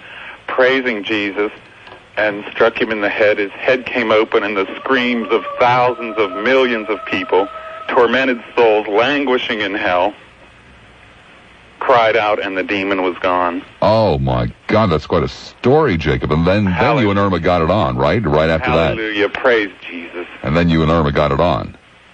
No, we did not. You didn't? No. Why not? Because she had been in the arms of Satan, Mr. Lassiter. Well, yeah, that's cool. I understand that. But then you and Irma got it on. No, we did not. That's a very traumatic event. I don't know if you've had such an experience. Well, I don't ever recall walking into the bedroom and finding Mary in the arms of Satan, but, whatever turns Irma on, that's the kind of stuff that turns her on, right? It does not. Well, come on. I recall vividly, a couple of months ago, you called up and told us about, the demon attacking Irma during the television, when you're watching the movie on the television, and then all kinds of wild and exciting and wonderful things happen to you. And this represents a new rise in the evil force. Speaking of rising, when are you guys going to do it again? Do what, Mr. Lassiter? Make whoopee. At the appropriate time, when necessary. What, about 8:39? What, 9, 10? What time? What are you talking about? I'm talking about when are you and Irma going to get it on again? Everybody wants to know, man. At the appropriate time, I said. Well, what's the appropriate time? When we determine it is necessary for procreation. Jacob, take a hint, a tip from me, would you? From you. When she comes home tonight, you be standing there stark naked. As soon as she opens the door and steps inside and sees you, sweep her up into your arms and carry her off into the bedroom. Tie her hands and feet to the bedpost. Mr. Lassiter. Do you have any whipped cream in the house? I do not want deviant instructions on deviant intercourse from you. Do you have any whipped cream in the house? We do. Okay. Now you've got her tied to the bed, hands and feet. Take the whipped cream. Is it, Ready Whip or Cool Whip? What? Is the kind in the can? Yes, it is. Oh, Mr. great. Lassiter. Okay, that's best. Cover Irma's body with whipped cream and lick it off. And then make mad, wild, passionate love to her. Now, what purpose would this be, other than wasting valuable food? No, it's not wasting. You're going to eat it. There's no purpose in this. That's a sin. No, it's immoral. No, first of all, the whipped cream will taste very good. If you would not do things, it's a very interesting sensation for Irma. If you would not do things like this, your hound of hell would not be acting up like it is. I beg your pardon. I said you do these type of things, and you're reaping the consequences by your hound of hell. Well, that's a possibility. But you don't have a dog, do you? Yes, I do. Oh. Well, make sure you put your wedding ring in a drawer if you take it off, especially if you're going to do the whipped cream stunt. Well, I could call and minister to that dog and place that dog's paws upon the radio, and I would command that canine to expel that ring. Are you serious? Yes, I am. You think you could do that? Yes, I can. Well, Sophie's probably listening. She listens to most of my shows. Uh-huh. Give it a try. Okay, are you sure she's listening? Yeah, probably. Okay. Canine dog, in the name of Jesus, I command you, expel that ring. Amen. And that should do it? Yes, it should. She doesn't have to, put her paw on the speaker or anything like that, I hope. She should have been, but it may work otherwise. If it does not work, then that is the reason why it didn't. Gee, are there other people that you can help, who have problems like this? Well, you know that for a fact. Oh, well, golly, I've got to take a break. I'll tell you what, Jacob, do you have a few minutes? A few, yes. Okay, and anybody that has a problem out there that Jacob might be able to help, just, feel free to call in. We have Jacob for a few moments. I'll even give you the telephone numbers. I can help with any and all afflictions, Mr. Lassiter. Yes. Well, illness is evil. But women with sore breasts in particular, you seem to have a little luck with, right? I do have an affinity for certain upper body aches and pains. Female upper body aches and pains. Upper body aches and pains, okay. Male and female. Not too much you can do for the lower body with a female. That's below the waist. That's a case by case. Case by case, but you haven't had a great deal of success in that area. I have had some so to speak. Just the other day, this woman came to me praise God, and she had one leg that was longer than the other, and I lengthened it in front of an audience of over 200, I might add. Holy cow, are you serious? Yes, I am. Holy cow, is just a figure of speech. Do you do any work on cattle, by the way? I do not. Oh, okay. 17 minutes after the hour of 1 o'clock, Jacob is with me. We'll return after this. And it's not really into the new ways, but you know, are fond of old traditions, right? Yes, I am. Did you... My whole life is built upon old tradition. Did you hang the bed sheets the morning after out the window so that everyone could see the blood? Now, what is that supposed to mean, Mr. Lassiter? Well, it's an old tradition. To prove the bride's virginity, the couples would hang the bed sheets out the window the morning after. That might be an ancient pagan ritual that you might follow, but I do not subscribe. You didn't keep the bed sheets, Jacob? That's a disgrace. That's disgusting. Well, what did you do with them? The bed sheets were laundered. Do you not launder your bed sheets, Mr. Lassiter? Well, some people used to save them. You need to. The other talk show station has several shows on hygiene. May I suggest you listen to that? Well, I work in the daytime. Carl in Tampa. Carl, you're on the air at WFLA with Jacob. Teddy, you got to... If you'd like to make a call, please hang up and try again. Oh, bummer. Carl already cut out. Let's try Mike in Tampa. Mike, you're on the air at WFLA with Jacob. Yeah, hi. How you doing, Bob? Great, Mike. This is my first time call, but I figured if this guy's that amazing, maybe he can help me out, too. Oh, Jacob's the most amazing caller we have. Okay, I listen to you almost every day, Mr. Lassiter, and what I wanted to do is trying to see if he can get my boss to give me a raise. I've been trying for a week to get a raise, and he's right in the next office. If this is going to work, it's going to work quick. Well, Jacob, what do you think you can do for poor Mike? Can you get him a raise? Has he accepted Jesus Christ as his Savior? Well, Mike, have you? Excuse me? But Jacob wants to know if you have accepted Jesus as your Savior. I've accepted everything, and so far nothing has worked. Accepted everything but the raise, Well, then your boss is a homosexual, and I don't think anything will work. I would suggest you quit that job. He is a homosexual? I'm sure he'd be surprised to find that out. Well, Jacob, do you have any personal experience in this? Do you know his boss?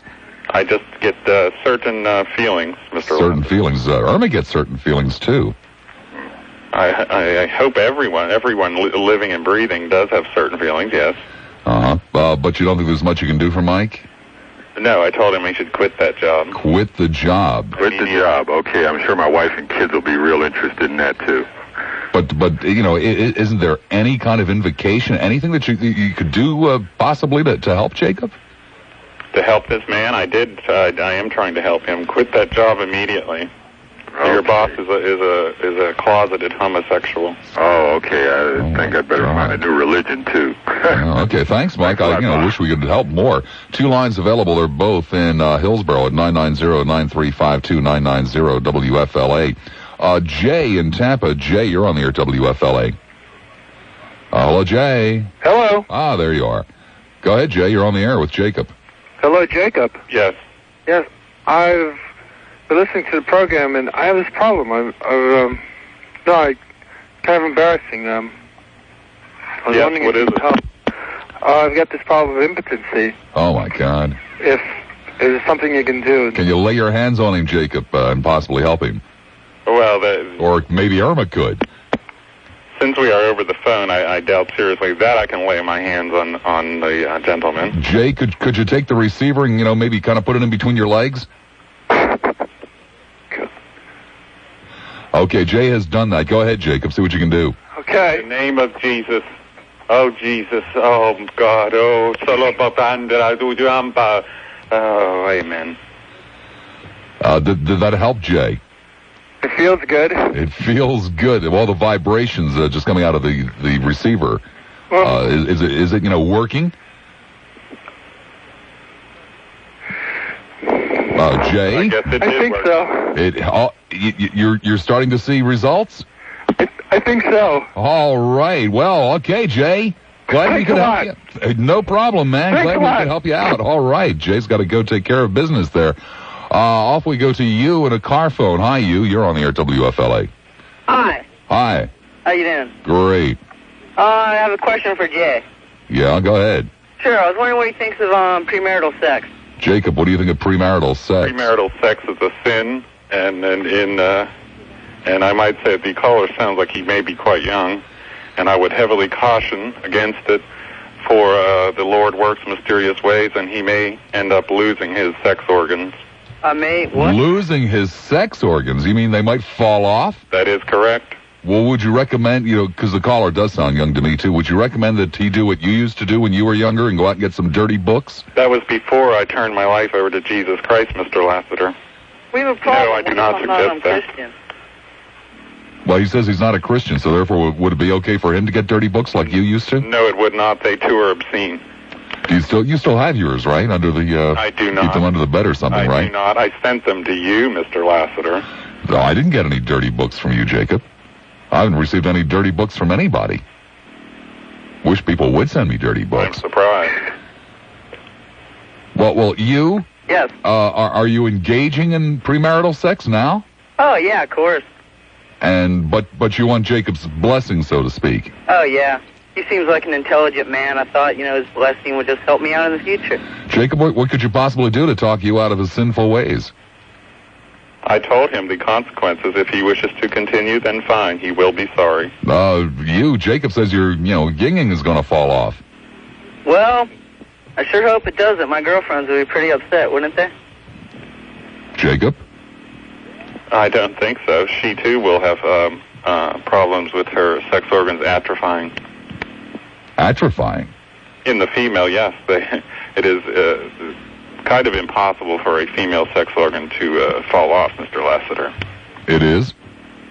Yes, it is. Oh, okay. Well, that sounds pretty bad to me. Yeah, I guess I'm in trouble, huh? Guess you're going to clean up your act now, huh? I doubt it.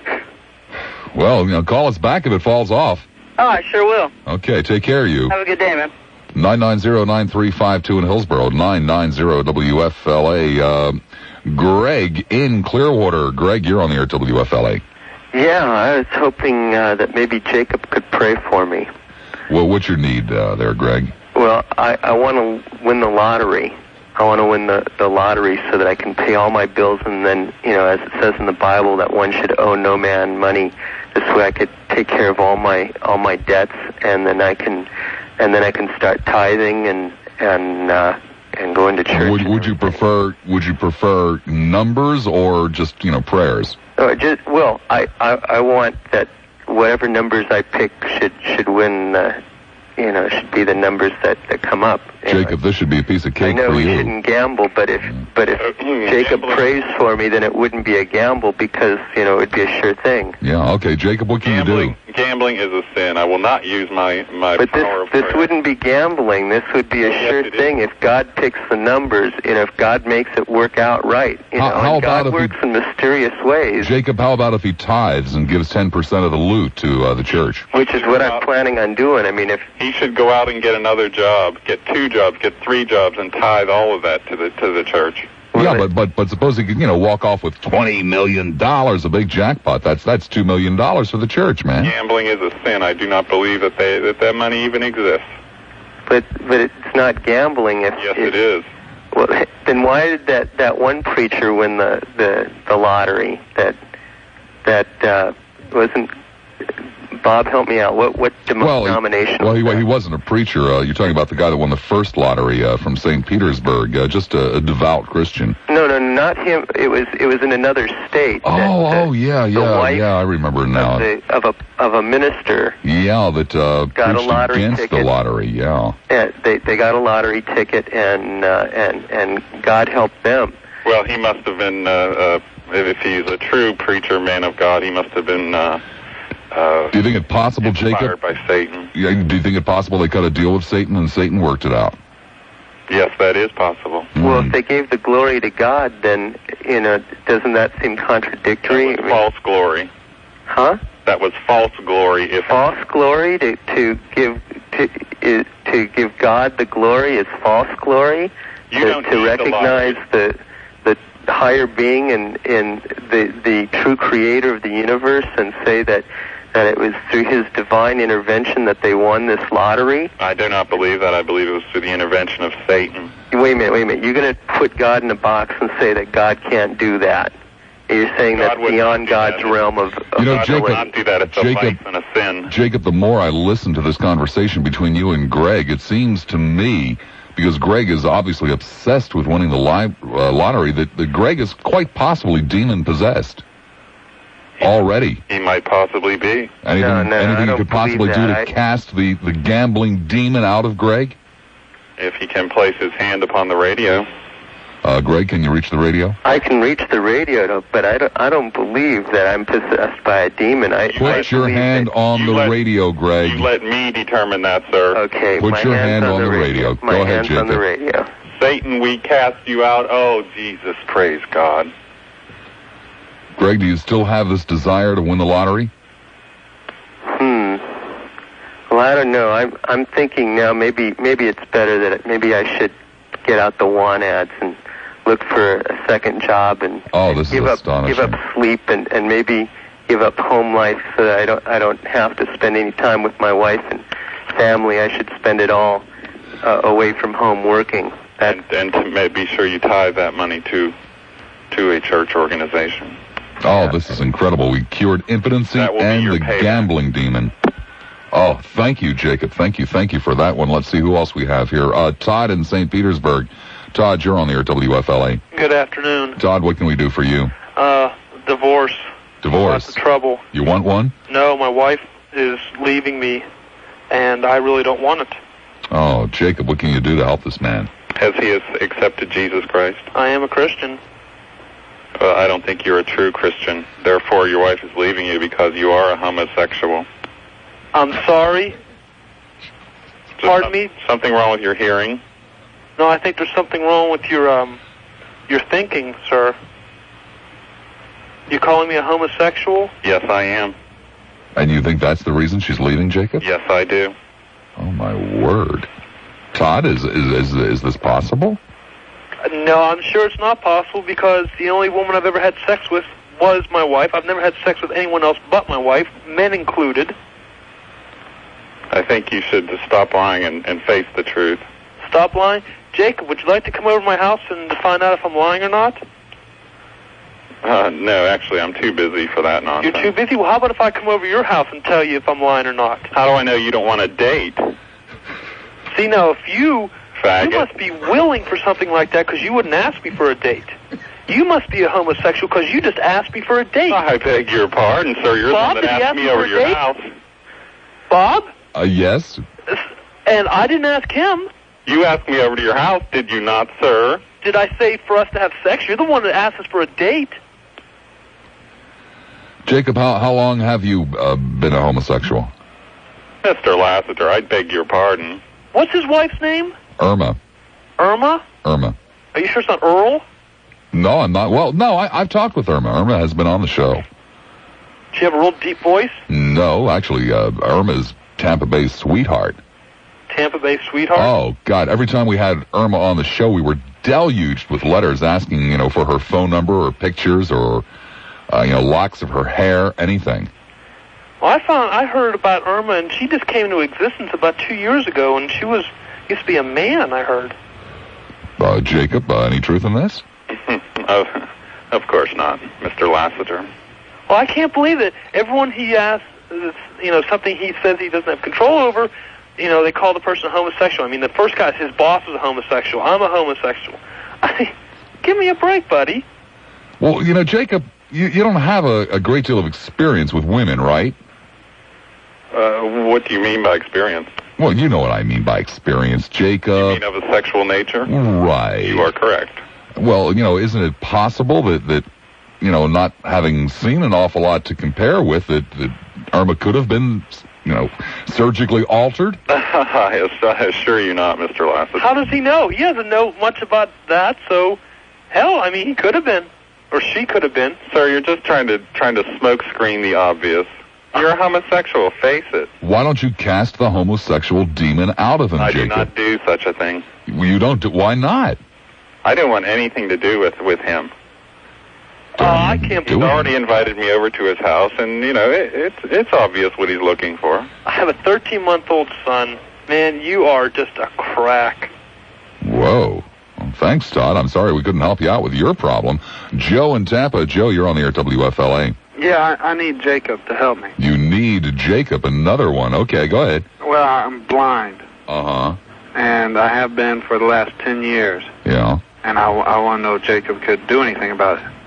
Well, yeah, I would have to see you in person. Well, I wouldn't do that. How much would you charge, Jacob?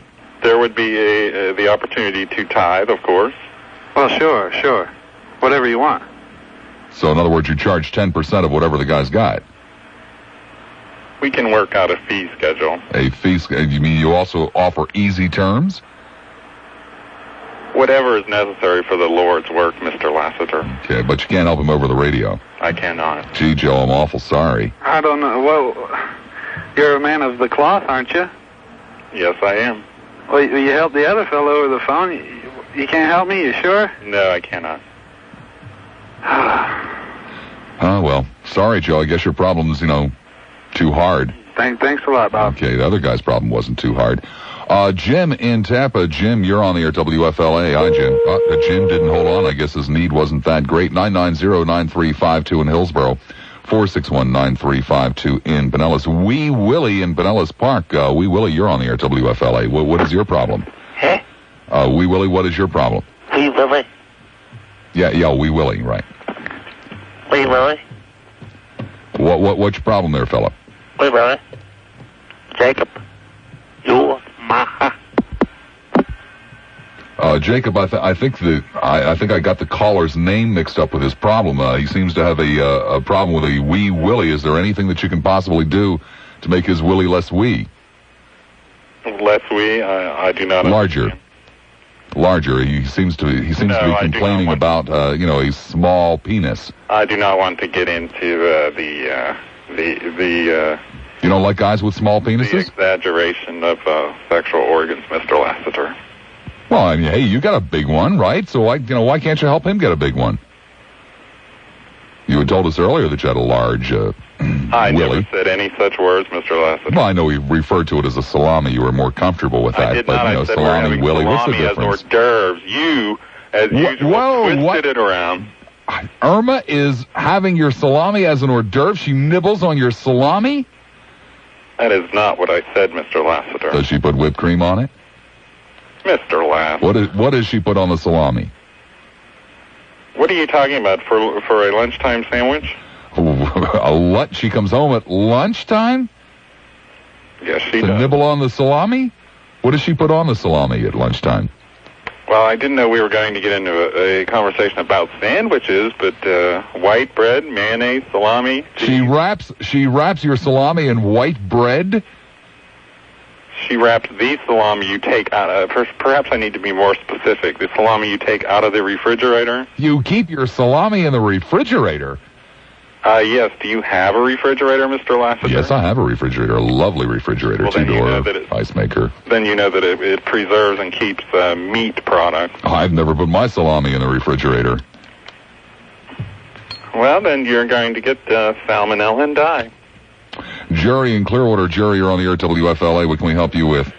Yeah, this is Brad, Jerry's brother. But, he was supposed to babysit for me, and he just walked in, and he can't because he's got to go to the doctor. He's got a rash. Oh, no. Wondering if, where's the rash? It's all over. I can see it on his arms, but where else is it, Jerry? Under his arms and on his sides. He looked kind of funny laying on the radio, I guess. Oh, God. Jacob, what can you do? Well, first I would have to determine... sometimes rashes are associated with certain venereal diseases. Does he have syphilis? Do you have syphilis? He says no. Okay, then place his hands upon the radio. Place your hands on the radio. And, okay, his hands are on the radio. Okay. In the name of Jesus, remove rash now. Hallelujah. Is the rash gone? The radio's across the room. I can't see. Well, it's probably slowly disappearing. Is it disappearing? Nothing, Jacob. Nothing. Well, how long does it take, Jacob? Well, if the man will continue praying, and it'll be about an hour. About an hour. Okay, so... That's the best we can do, Brad. I guess I'm not going to have him babysit then, huh? Well, don't have the kids touch him anyway. Oh, okay. Since we don't know what that rash is. He may have syphilis. Okay. Oh, dear. Well, thanks, Brad. Thank you. Wish we could have done it a little bit quicker, but, an hour's not all that bad. Dan in St. Petersburg. Dan, you're on the air, WFLA. Hey, buddy. Hey, Dan. Hey, I ain't got a problem. I just think you need to talk to this guy. He's the one who's got the problem. Well, you mean Jacob? Oh, really? Oh, yeah, definitely. Serious problem. Oh, tell me all about it. Well, for one thing, you just got married, and you just made love to your wife once. Is that what you're saying? That is correct. Well, bud, that sounds like a serious enough problem to me right there. Oh, and it sounds like a problem to Irma to me. And another thing is, you calling everybody queer. Somebody who just got married and make love to their wife just once. Sounds to me like you're the one might be a little queer. Well, you're wrong. That's just what it sounds like to me, partner. But I tell you what, when I first got married, I couldn't get enough, and I still can't get enough. Well, you're a sick person. Get enough why what, is it Dan? sick to make love to your wife? Well, I don't know. What some of the stuff that Jacob was talking about is really very erotic. Wrapping his salami in the white bread and putting mayonnaise on it and that kind of stuff. That sounds pretty wild and crazy to me. How about you, Dan? Oh, I guess so. Whipped cream sounded good too there, Bob. Uh-huh. Well, there's lots of ways, but gosh, dogs, man, you better be keeping a good eye on his old lady. She'd be around Tampa. You're kidding. You really think so? I don't know. You know how women are once they get a taste of that stuff. Well, she hasn't had much of a taste, apparently. Yeah, apparently so. How long did it take, Jacob, by the way, the first time? The act of procreation? Yeah, the act of procreation. How long did it take? Lasts approximately a minute. Approximately a minute, okay. Well, she sure ain't had a taste, has she? Well, not much. My goodness gracious. A very Another sick pervert, thing, Mr. Lassiter. you throwing the Bible in everybody's face. You just hurting yourself there, partner. Oh, and you would know. Well, as if I would know. Like I'm going to take instructions from somebody who obviously can't read a comic book. Oh, really? Well, I'll tell you what, bud. I graduated from high school when I was 17. I might not be the smartest man in the world, but I'm not no hypocrite like you are. Jockstrap guy, it better be important. Well, of course it's important. Everything I say is important. That's what you say, right? Everything You start into the old act, and I'm going to hang up. Do what? I said you start into the old act, and I'm going to hang up. I'm not going to say anything about Mark, period. So what's the important thing? Well, the important thing is, why have you banned me from calling you? There he goes. 990-WFLA in Hillsborough. 990. It's not, I haven't banned you from calling, Jockstrap guy. I'm tired of you calling. Let me give you a little bit of advice, okay?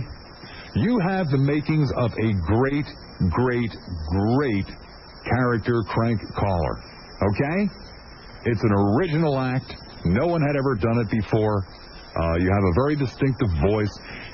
If you had limited it to once a week, once every 10 days, it would have been hilarious. Jeffy and I would have giggled with glee when we saw you were on the line.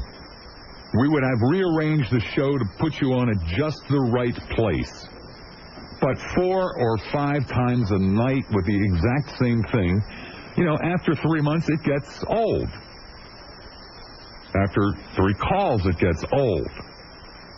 So I'll tell you what I'm going to do, Jockstrap guy. Take a month off. Then limit it to no more than twice a week. No more. Basically, once a week would be better. You will be a star. An absolute star. People will talk about you in the same way in hushed tones when they talk about Lionel or Rocky the Rock and Roll Klansman. You'll become a star. Just mellow out. Hearing any. You are a good guy, Bob. I do enjoy your show, even though you can be an asshole. Yeah. But I do enjoy it. Thank you. Okay. I don't think you were rude enough for that caller. Thank you. I don't think you were rude enough at all. I think you should have been much, much sterner.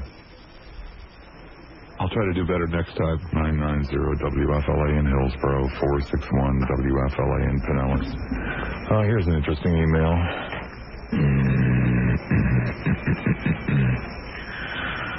Actually, I'd rather do this one.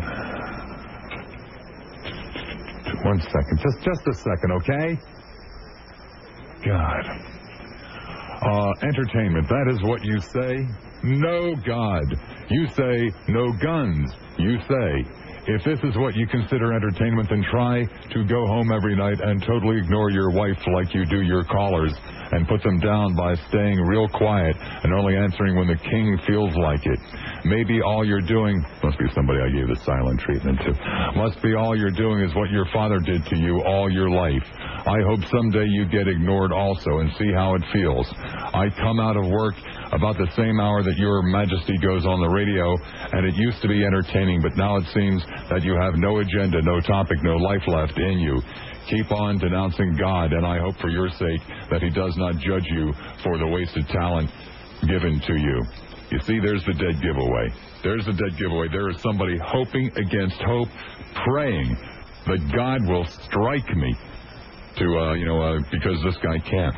But anyway, he finishes up. After years of listening, I give up on you. Tonight, for the first time, I listened to FM radio, and it was entertaining. Goodbye. Bob, is your email working? Large companies can't get anything right. After listening to your show and all the gun violence, I walked into work and stated a simple thought. I said, I think our society has lost its reasonability to have guns. This started an attack on me from my coworkers with all the regular arguments. You know the ones, guns don't kill people, sportsmanship, target shooting, all the phrases I used in the past. You get the point. I think test if someone can listen objectively. I don't understand the last couple of lines here, but that's okay. Hi, Bob. I'm not a member of the NRA. I think that they are idiots. I do not love my gun. I hate having it. But I feel I have to. If she comes on the screen one more time with a nose ring and a jewel stuck in the middle of her forehead talking about, I am a woman, I'm going to get up and slap the bitch around a little bit. That's what I'd do. Hey, Bob, have you ever had a midget tell your hair smells good? No.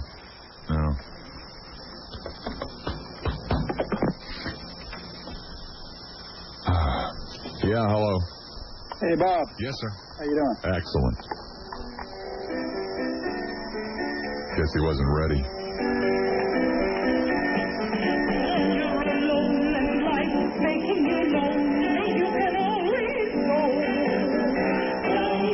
Let's go downtown. Hi, you're on the air. Hello. Actually, shooting was in Zimbabwe. Why don't you listen to this sports station, asshole? Hi, you're on the air. How are you? Excellent. Actually, I just saw my paper. Do you have St. P. Times in front of you by chance? No, I don't. Page 60, business section. Yeah, what about it? GTE forms a tire venture. Isn't GTE our phone company sold out or selling out to maybe one of the Bell companies? Yeah, they have sold out. The deal hasn't been totally finalized, but yeah, I believe it's Bell South they sold to. I'm reading this article. They've got this $900 million joint venture with Crown Castle International Corporation. That company's going to take over their wireless communications. Really? And GTE is going to contribute the real estate, the equipment, and 2,300 towers, and pay a leasing fee of $1,400 a month to this new venture. Well, what do you think we should do about it? Well, I'm trying to do the math. You know, if they would give me, I don't know, 3, 4, 5 of the towers and the real estate, I'll manage them for $1,400 a month. Okay, I'll see what I can do for you. Hi, you're on the air. Bob, what's up? This is Clifford. Yeah. Bob, hey, listen, I got to let you know I was in the station the other week there, and I took a glancing right blow from that picture on the wall of you, Bob. Yeah? Yeah, it was pretty bad, man. You could play like Dr. Paul Bear or something in a remake. What do you use, Crisco to paste that lid down around your dome or what? You look like half Oriental, half greaseball or something. Yeah. Like little Planet of the Apes hairdo going on there. That's pretty tough, Bob. I don't know, man. You might need to go on Jenny and get a makeover or something. No kidding, man. I'm not making it up. Guess Sir, what, Bob? I wouldn't accuse you of making it up because making it up would take a degree of cleverness and skill and ability. Out of Cherry Coke again. And after you put your damn 50 cents in the soda machine and your selection is gone, there's all you can do is take what they want. I don't like Coke in a can, so I had to get the damn ginger ale. And ginger ale out of a can gives anybody gas. Life is just hell for you today, isn't it? No, it's hell for me almost every... Excuse me a second. Hello? Hello? Yes, hello. This is Jeffy? No, it's not Duffy. It doesn't sound like Jeffy. Where is Jeffy? He's in the other room. He's busy. Bob! Yes, sir. Hey, it's Ryan. Listen to this. I'm stuck on I-275 and I hate it. Well, I'm sure you do. There's nothing I can do about it. Bob, help, Bob. You're supposed to be Super Bob. If you're foolish enough to live someplace where you have to drive on 275 at rush hour, there's nothing I can do to help you. You're beyond help. Oh, I hate this. I mean, didn't you realize when you were going out there to look at that house what the traffic situation was? No, I live south of here. This was a little day trip I had to make. I didn't plan on coming back through rush hour to St. Pete. A day trip on 275 around here? Sick, isn't it? Would you want to see the lights of Spring Hill at least once before you died? Oh, my God, I hate this. Oh, it's awful. It's absolutely horrible. It's disgusting. I'm moving along I'm up at 30 now, and I'm almost to the Howard Franklin. I found a house up in Fox Run or something like that I wanted so bad I couldn't see straight. It was the house of my dreams. And I was coming back from looking at it the last time before I was going to put an offer on it. And it was just about this time of the day, and I said, no. I live in Sarasota. This is nothing. I'm not used to seeing this. This is crazy. Oh, it is. It's insanity. Absolute insanity. It's that way every single day. Those people that make that trip. Can't they reroute I-75 to cut right through Tampa and St. Pete and everything else? What they should really do is gather up all those crazy people who bought up there and make that drive every day and just exterminate them. If I get cut off by one more SUV, I'm going to throw up on the road. Okay. And I'll be thinking about you when I do. Okay. All right. Bye-bye. Take care. Yeah, hello. Oh, please don't do that, sir. I am so humiliated. So humiliated. Hi, you're on the air 970 WFLA. One small step for Jockstrap Guy, one giant leap for Jockstrap Armenia.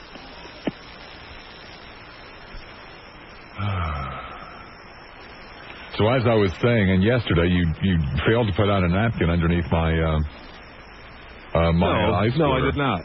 And on top of that, there isn't any cherry Coke in the soda machine. Well, I wasn't aware of that. Otherwise, well, why weren't you aware of it? You know, every day at 5:30, I myself a can of cherry soda. No, I know every day you go down the hall to get one of those little god-awful things that you eat there. Whatever that I wash down with my cherry Coke. Whatever. But hold on a second. Hello. Hello. Jockstrap.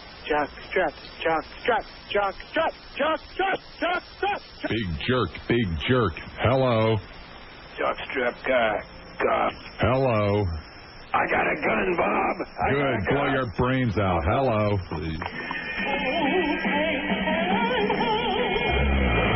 Hello. Hello. Yeah, home Mark Larson's wiener. You're right, sir, but I'll bet you could. So like I was saying. No, like I was saying. Your newspaper was put in your chair by me. It was not. No, yes, it was. It was tucked into the little crevice between the television. It was put in your chair by me. Yeah. I have no control when engineers come in and want to look at things and they move it out of the way. Oh, don't give me that crap. There hasn't been an engineer in this room since 1957. No, there was one in today. What was he doing? Checking his stocks on CNN? I think so, yeah. Yeah. But I didn't realize that he had moved the newspaper. Which engineer was it that had the audacity to come in and move my newspaper? That was our assistant chief engineer. Oh, well, that tells me a lot. We have 14 assistant engineers. I think his name is, McMartin. Oh, yes, hasn't been here long enough for me to recognize his face or name. It doesn't pay. In and out, in and out, in. Oh, did you see the memo up on the wall for a traffic director at HNZ? I didn't see that, though. Oh. What kind of a moron put up a position opening for a station we're dumping? Unless they really meant traffic cop. That would be a lot more, appropriate over there. Yeah, hello. It's into you. Hello. Who did? It's me. Okay. Hello. Help and phone, no call screening. Unbelievable. Hello. Hey. Hello. Yes, sir. Hey, is this Bob or is this Chevy? Yes. Bob, question for you. Back when I worked at the station, early 90s, Ted Webb had a box of things that he was throwing out. He said anything you want, go through there and pull out. And one of the things that I had that I just found when I moved was one of those big old gray reels, that goes on the reel-to-reel that they tape everyday show where I don't know how long you keep them.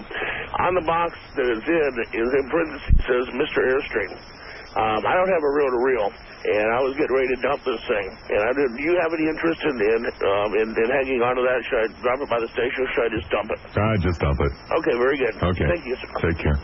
Hello. You faggot, you faggot, you faggot, you faggot, you... Hello. My God. Hey, now that Ted's feeling better and everything, didn't he go have one of them heart scan things done? I don't know, sir.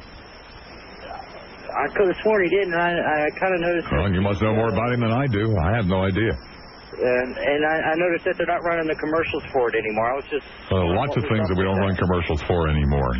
People buy time for a certain period of time. Well, I figured, but it was kind of coincidental, I thought. But, well, if you don't know anything about it. I don't. Okay. I'll probably be Bob in the future. That's wonderful. Yes, it is. Bob, it's wonderful being Bob. This is Tommy over in Bartow. Buddy, I've been a long-time fan, and I remember back a long time ago, you played that tape, the Airstream. Any chance of that happening again? No. Hello. Hello. Buddy.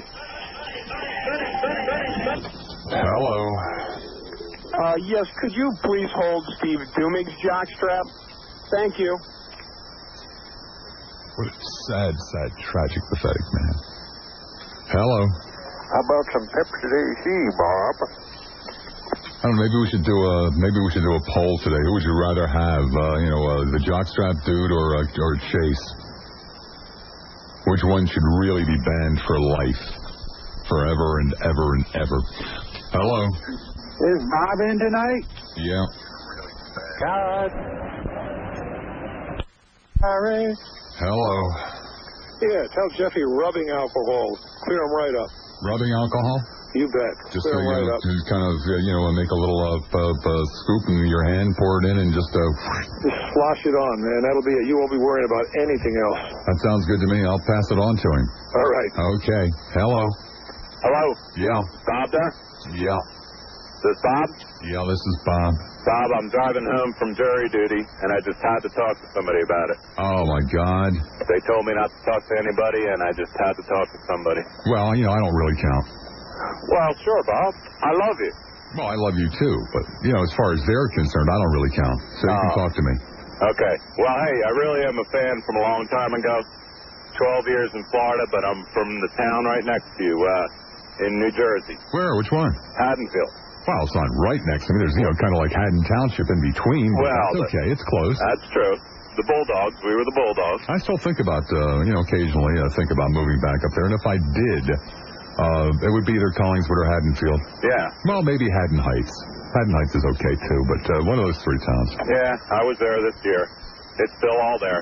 Yeah, it's still all there. It really hasn't changed very much. No? Philadelphia's changed dramatically, but, the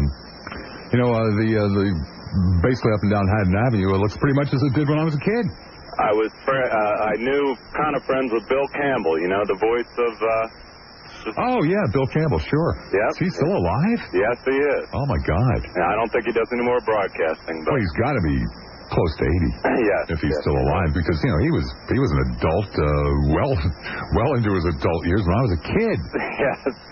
I remember listening to him doing the Eagles games on the radio. Yeah, he had a great voice. Yeah, he did. Good radio voice. Well, so do you, Bob. Oh, thank you, Guy. You need to carry me through to the top here? No, we're pretty, we're okay. Okay, Bob. Okay. Thanks, buddy. This won't stop. Hello. Hello. Hello?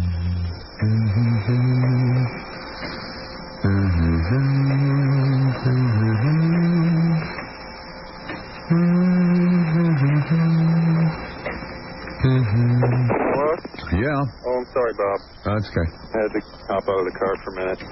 Hey, Real World. Real World, yeah. All right. Ever since the cable Nazis in Temple Terrace changed all the stations around, I haven't been able to get MTV. So I called. 66.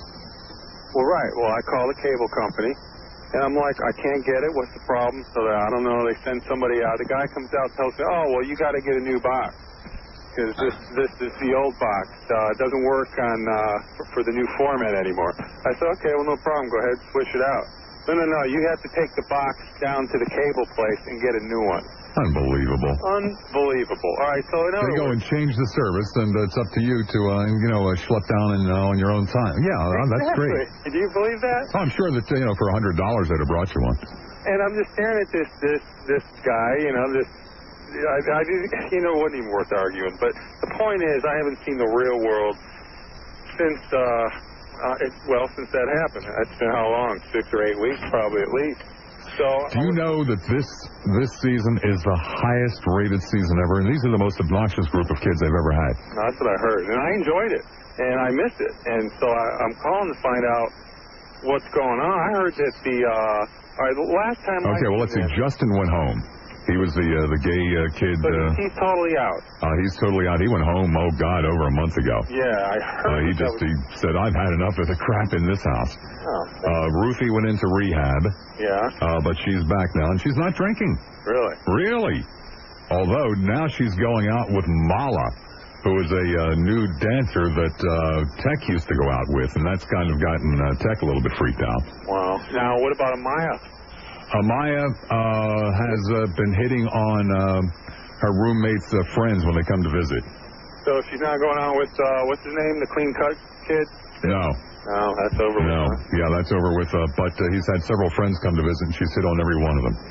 Wow. Oh, yeah, she's just a real piece of trash. Yeah, but, if you could put Amaya's jugs over on, the Hawaiian chick, we might have a real package there. I don't know. I think Ruthie's cute as she is.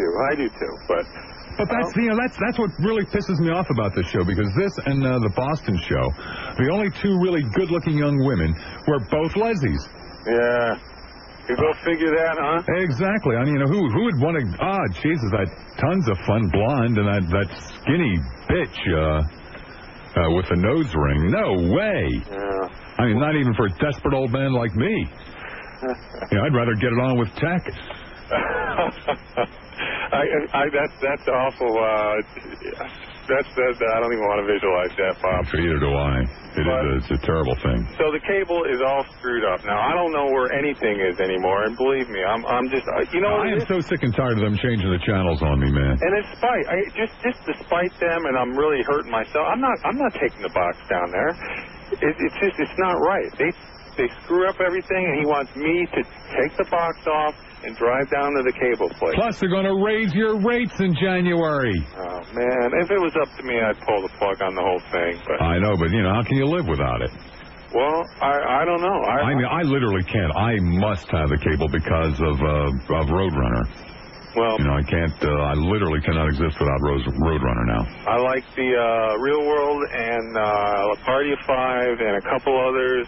You know what I've started getting into? I stumbled upon it. What's that? It's on. I think it's on at 10 o'clock or 10:30. It's called Blind Date. Yes! Santa Wales, isn't it? Yes! I watch it every single night, man. It's hysterical. It is. It's on 30 Visa V32. Yeah, it's cable channel 4, whatever the hell that is. Yeah, it's at 10 o'clock, and it's worth every minute. I mean, I would have never thought that I could possibly get into a show like that, but it's sucking me in. I'd find myself watching it like maybe 3 out of 4 nights. Yep, me too. It's great. It is. I like the little things they put in the corner, little words. Exactly. I just like feeling superior. I just like knowing that there are at least, every day of the week, 4 people out there who are more despicable than I am and who are more social misfits than I am. Yeah, that's a great one. Oh, it is. All right, Bob, I'm on the material. Okay. You have a good evening. Take care. You had a lot of good material. So I'd much rather sit here and talk to you about blind date than... How do you feel about a county commissioner being appointed? Oh, God. In Hillsborough County, we have a reported accident with injuries. Hanley at Jackson Springs Road, also a crash. Racetrack Road at 9 Eagles. Hi, you're on the air. Hey, Bob. Yeah. Yeah, I just wondered, did Jeffy ever find a cure for his ailment? Hello. Hello? Yes, hello. Hey, is this 970? Oh, yeah, it's 970. Listen, you had a guy that called in just a little while ago that talked about how he had a problem with the guy that from Time Warner that came out that didn't change his cable box. Yeah. Do you have any way of contacting that guy or anything like that? Because I'm a repair supervisor with Time Warner, and I could correct the guy's problem. No, we don't really keep records of people that call in. Okay. And they just kind of call and then go away. All right, thanks a lot. Okay, take care. Hello. Hello, Jeff. Yeah. Hey, listen, man. I heard about your hemorrhoid thing. Oh, it's bad, man. It's bad. Oh, there's another flare-up. Hey, listen. I got the cure, man. 970 WFLA. Yeah, is this Jeff? Yeah. Hey, look, I can seriously help you with that hemorrhoid thing. I've been... Spencer. Hey, Bob? Yeah. Are you there? Yeah, I'll be here till 8. Okay, thank you. Okay. Hi, you're on the air. Tastes like chicken. You're on the air. I got a real good method. A real good method, okay. A real good method. Okay, a method call. Excellent, thank you. Would you like to share your method with us, ma'am? Yes, I certainly would. Oh, okay. Just a few years ago, they came out with... You're on the air. Is this Jeffy? Oh, yes. Yes. Beg your pardon? Yes. Yes. Jeffy, could I talk to you about your problem? Yes. Don't pay attention to most of these remedies. Please. No? No. Air 970 WFLA. Rubber Band Man. You're on Air 970 WFLA. Hey, Robert. Yeah. Thanks for taking my call. You were harassing Carmine for having an interesting show about divorces and your show's about Jeffy's hemorrhoids? Yes, that's correct. Okay. Is this Lionel Lindy? Sir, I was around long before him. I know, that's got to eat you up. Oh, my God. You've Doesn't been in eat the me up at business all, since sir. they invented radios, and That's correct. he comes in as a caller and just, smokes everything you've ever done. Oh, sure, yeah. Oh, my God. And what, his numbers like 4 or 5 times what yours are? No, sir, he never achieved what I did. You're Never kidding. came close. Weight or ratings? Ratings, sir. But he got the big gig in New York and stuff. That's long gone. I know. He's moved on to bigger and better. He has? And he was always happy, too. I think that's what it is. I think it's a case of Lionel Lindy. No, sir, that's what you wish it was. You see, what you don't quite understand is no matter how much he succeeds, doesn't make my life any worse. No matter how much he fails, doesn't make my life any better. I'm not the one sitting at home living my life vicariously through my favorite radio show guy. Oh, my God, you just pointed a finger at me, didn't you? Yes, I did. Hi, you're on the Air 970 WFLA. I would like to speak to Jeffy. Oh, Jeffy, yeah. Is this Jeffy? Yes. Okay, listen, Jeffy, I know what you're suffering. Believe me, I had internal, external spoons full. Well, it is kind of pathetic. As a matter of fact, I'm willing to kill him for free for you, Bob, if you want me to. Okay. And I'll probably enjoy it. Okay. All right? All right. All right, man, I'll do that right away for you. Okay. All right, you're the best. I am. You're on the Air 970 WFLA. This is the proctologist. You cut me off. That's correct, sir. You're on the Air 970 WFLA. Hello, Robert. Hi. I have a story and a cure. A story and a cure. I'm just touched, Jeffy. Hi, you're on the Air 970 WFLA. I disagree. You're on there at 970 WFLA. Hello, Bob. Yes. I'd like to let you know about the Metamucil. It's important. Metamucil, yeah. Flavored. Information. FLA. Mr. Lassiter. Yay, How Mr. you doing, Jim. sir? Excellent, excellent. You know, I just called to compliment you. I know you don't like it, but I'm going to do it anyhow. Well, all depends on how good at it you are. You know, I've noticed over the holidays that you read stories or you tell stories from your past. Mm-hmm. And you do it so well. Yes, I do. Yeah, I mean, when you tell a story, I like to listen to it. I don't know if it's the tone of your voice or how you tell the story, but I wish you'd do more of it. I wish I had more stories to tell. I'd be only too happy to. But I like the one, is it about the bunny rabbit? Bunny Bear, yeah. Bunny?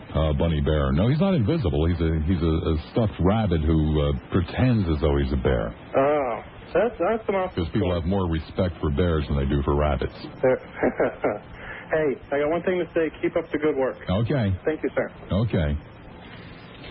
I would rather sit here every night and tell you a fascinating new story for 3 hours than put up with some of the crap I have to put up with. They're not there. You know, I'm only 53. You know, I need another 40, 50, 60 years before I can come up with more of these. Back to the email. You are the quintessential storyteller. I loved your Bunny Bear story and even more your Christmas story. I was supposed to be finishing my Christmas shopping, and instead I was sitting in the mall parking lot in the dark listening to the radio. Your story embodied the melancholy feeling I get every Christmas. You put into words an entire mindset of mine. Thank you from the bottom of my heart. That is quite a gift. Dear Bob, I am a very long-time listener and have enjoyed your biting wit and take on the world. I have never called nor written to you before. Your show last night, that would have been the 23rd, I guess, reviewed the various Christmases past and was brilliant and highly moving. And next to your annual Christmas monologue, this one ranked, at least to me, even higher. Okay. Dear Bob, at long last I got to hear a real Christmas story. The memories that were rekindled within my mind and heart as you told your story became overflowing and even to tears as I send you this note. And, oh, good. This ought to be a good one. Bob! Please stop the ridicule of the Bucks. If you're not a fan, so be it. If you hate the owners, so be it. The team and the Tampa Bay fans don't deserve your criticism on the air. No, of course not, sir. All that is deserving is hype, hype, hype. There are people in the area, such as myself, who love the Bucks. I also enjoy listening to your show, however. You infuriate me when you make derogatory comments about the Bucks and their fans. Listening to your show for as long as I have makes me think that you are trying to piss me off, along with other fans. See, it's not as stupid as he appears to be, Jeffy. Let's see here. I heard at work that you're leaving. It's about time. I'm sure you're continuing to jet to the top of the industry.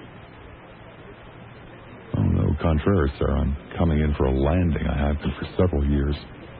But I'm glad that my demise has made you happy. My heart sank this afternoon. You'll be missed. I wish you well. And I hope this is a bad joke. You are the only host that presented reasonable dialogue when looking at an issue. I was so happy that you came to WFLA after WSUN. If you have left, I wish you and Mary the best.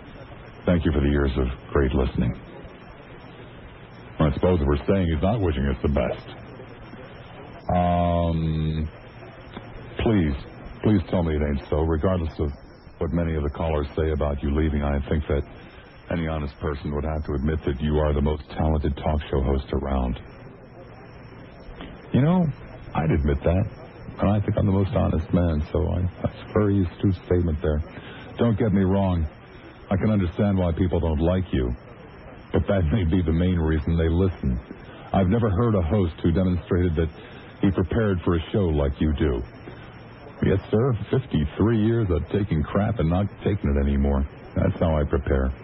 It was always fun to listen as the ignorant fell into your obvious traps. Of course, I always played it safe and just listened, but I think it is listeners sponsors care about, not callers. Cigar Dave may be a nice guy, and he might even win a popularity contest over you, but he won't last. Cigar Dave followed by Marvelous Marvin. Wow, just how much stimulation can a person take? That will get old real quick. If you really are leaving, Godspeed. If not, welcome back.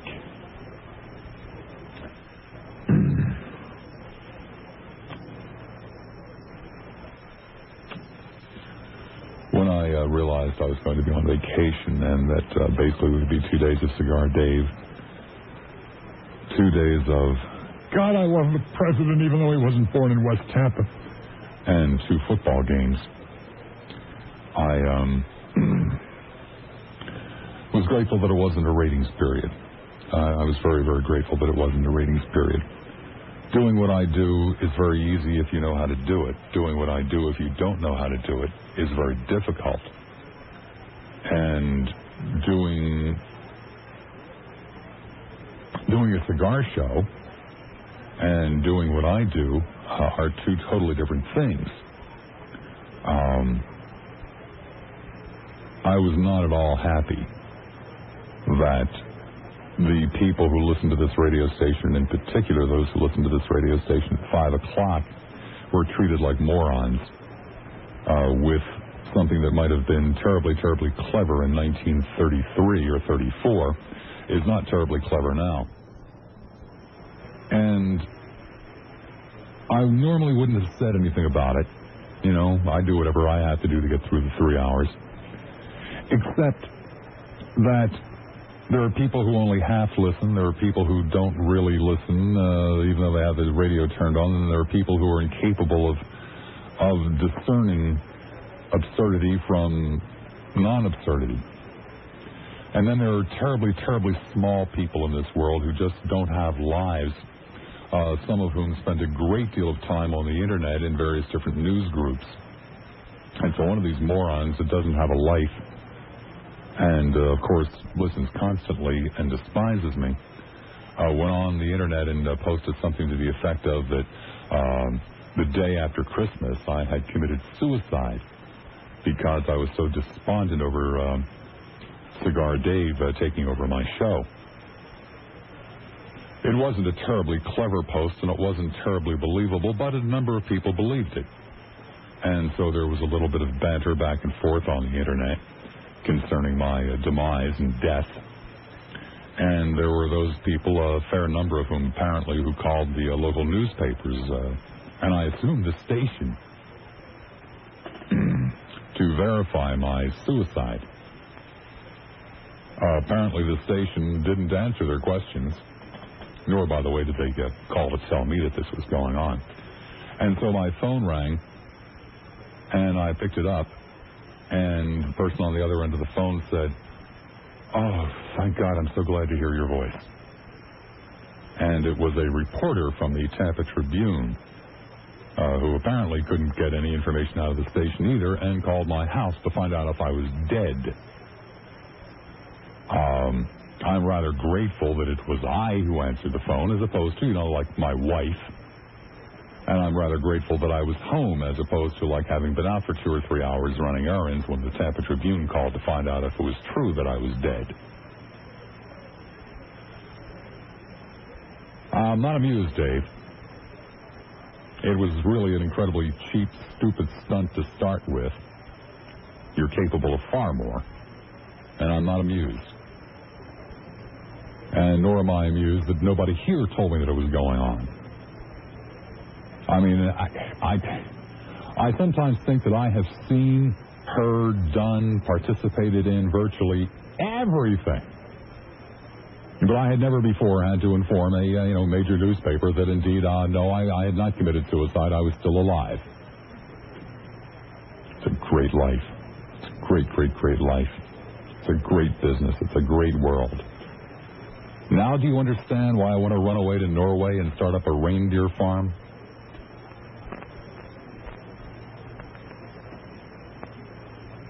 I could go on, but 990 WFLA in Hillsborough, 461 WFLA in Pinellas.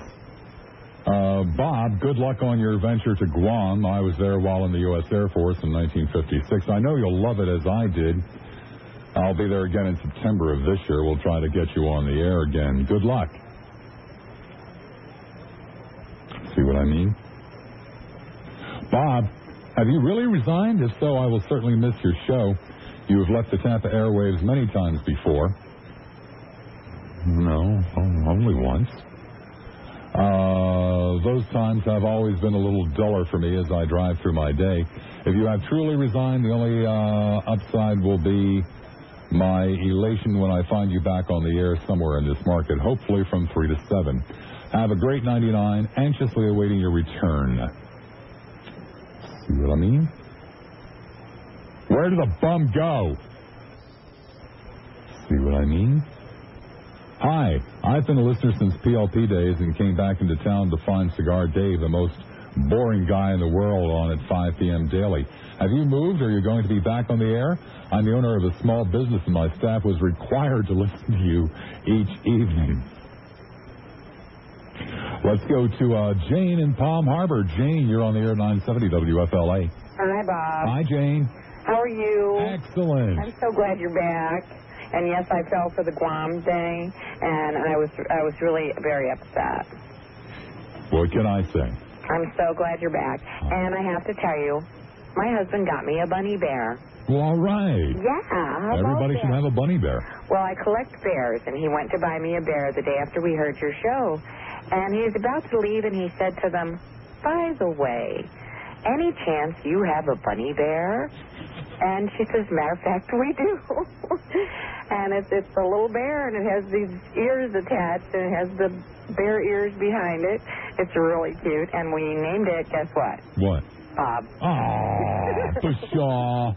Pshaw.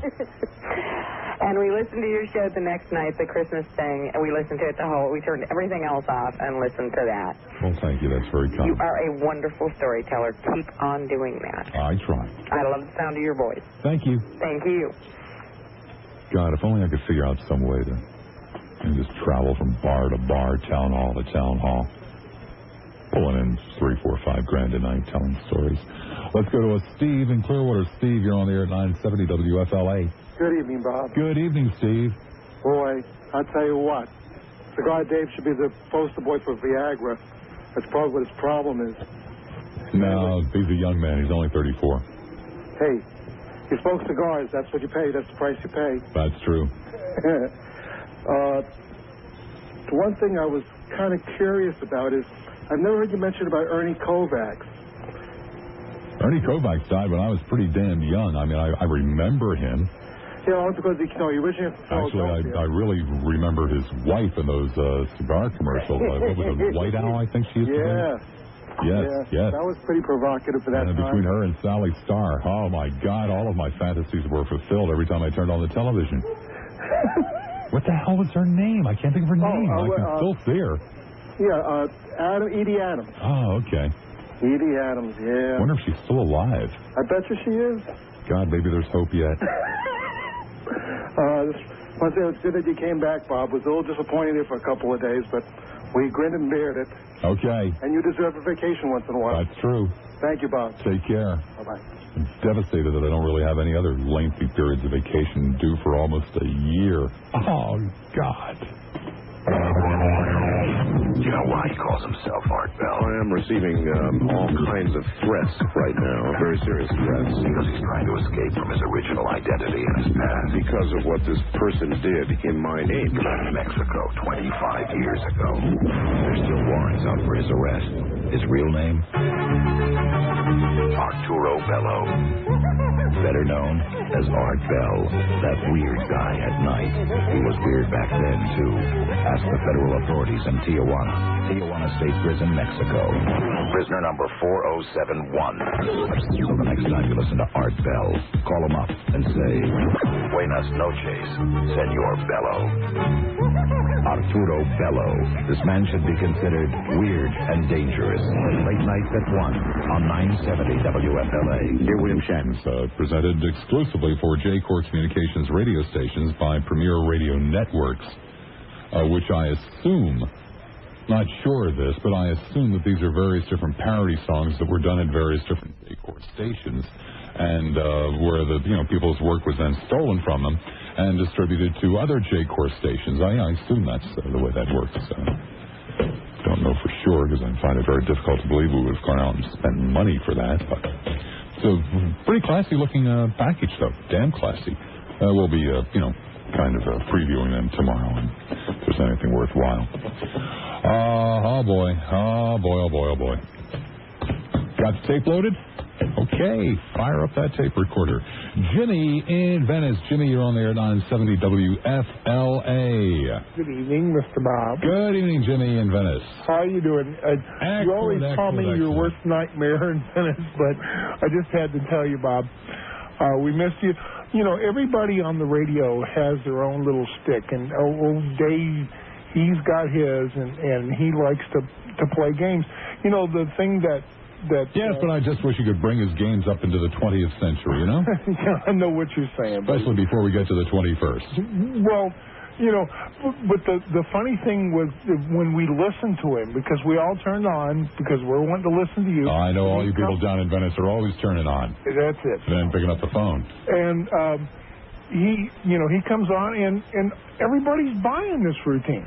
And you're in Guam, and everybody's buying this routine. I'm thinking, okay. He did his Colonel Schwarzenegger or whatever it was, the routine with the guy from Covington. Of course, my wife had an interesting observation. She said if he's trying to get calls, and he apparently was on another topic, and just every now and then would mention this, she was saying if he's trying to get calls, Jeffy must be swamped with where Bob calls. To which I replied, well, yes, either swamped or there are none at all. Which was it, Jeffy? Where's Bob? It was the haters and the lovers. Well, the thing of it was, and he Bob, couldn't get a call on things he wanted to talk about. There you go. It carried right over into Marvin's show, and Marvin wouldn't deal with it. But the funny thing of it is, the thing I have He's hoping for a better time slot. He was hoping it was true. He doesn't want to go to work at 8 o'clock at night. He wants to be home eating dinner at 8. Yeah. Well, the thing I have to tell you, Bob, truly, you are one of the people that you grow on it, Bob, and off the air, Jeff will tell you what I said when I was on. But you grow on us, and you are so right. A lot of things grow on people from Venice. Well, you're so right about what you say, buddy. Especially about Venice. Well, especially about Venice, and I invite you to come down in, and if you come down, I'll take you to lunch at Sharky's. No, you see, the thing that keeps me out of Venice is, first of all, it's a very attractive little community, terribly attractive.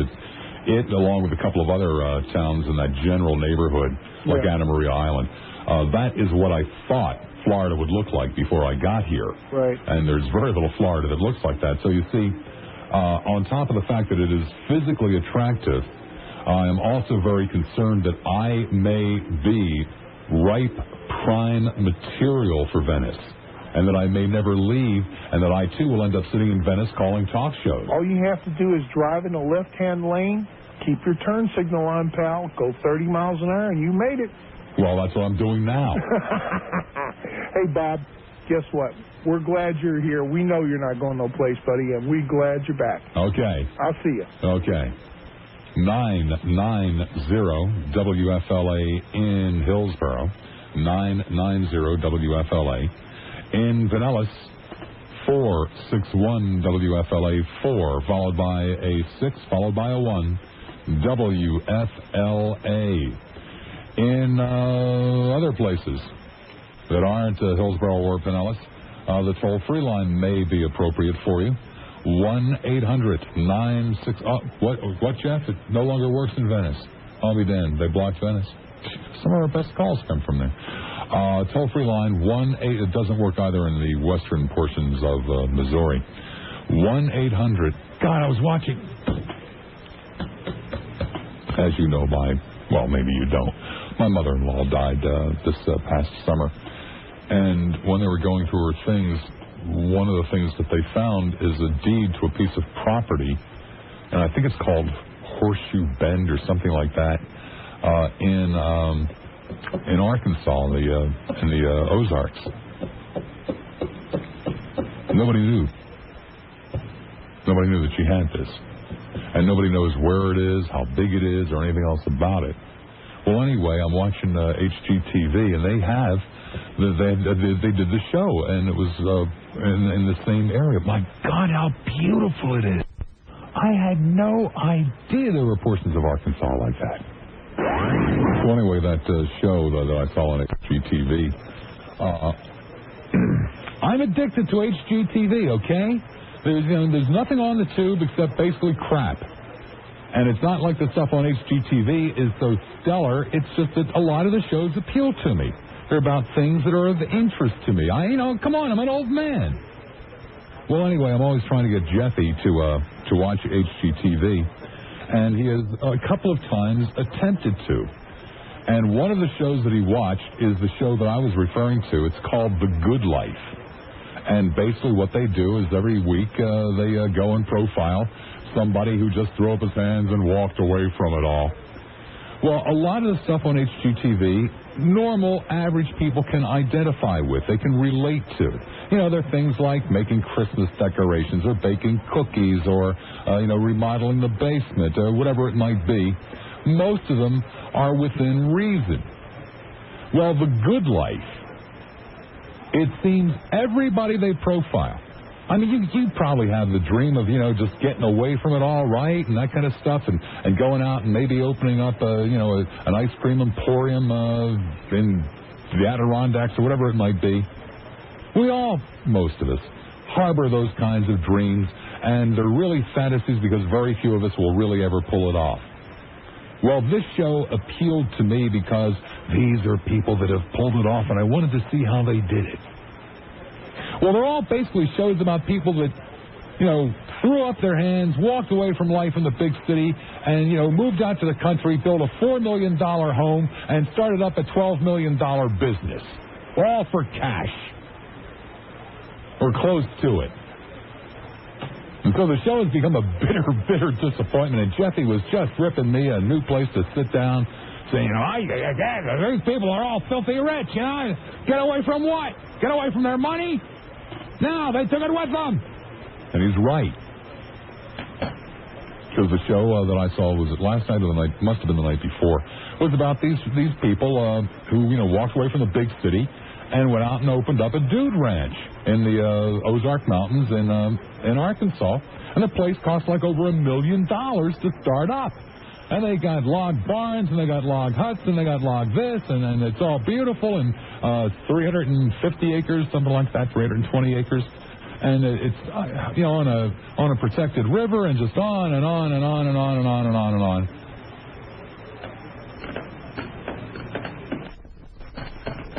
Bought 1,000 head of cattle, 500 horses, have a large staff.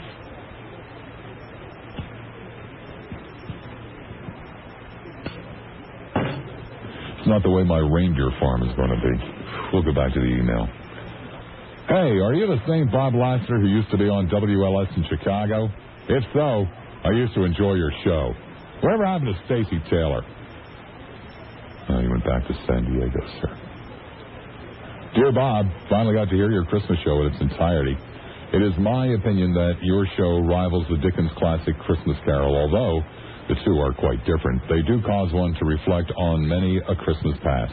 I would like to purchase taped recordings of your Christmas broadcast. I will gladly pay for the cost of the tape and your time. Sir,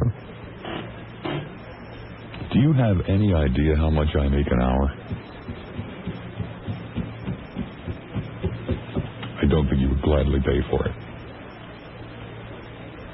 Bob, do you ever respond to your email? No.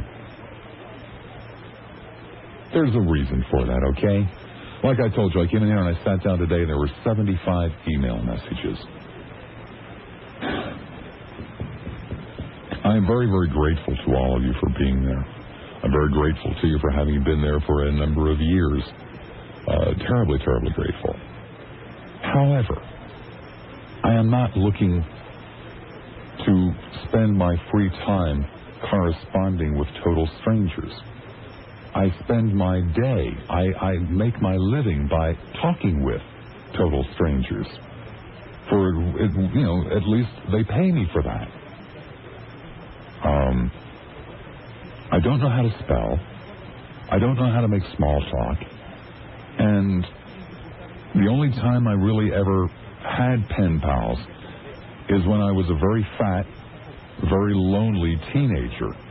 And I found out that 17 magazine in the back of it listed pen pals. And I used to write to the ones in England. And I would lie through my teeth. And, hope against hope that, there's a couple of them wrote back. Hope against hope, but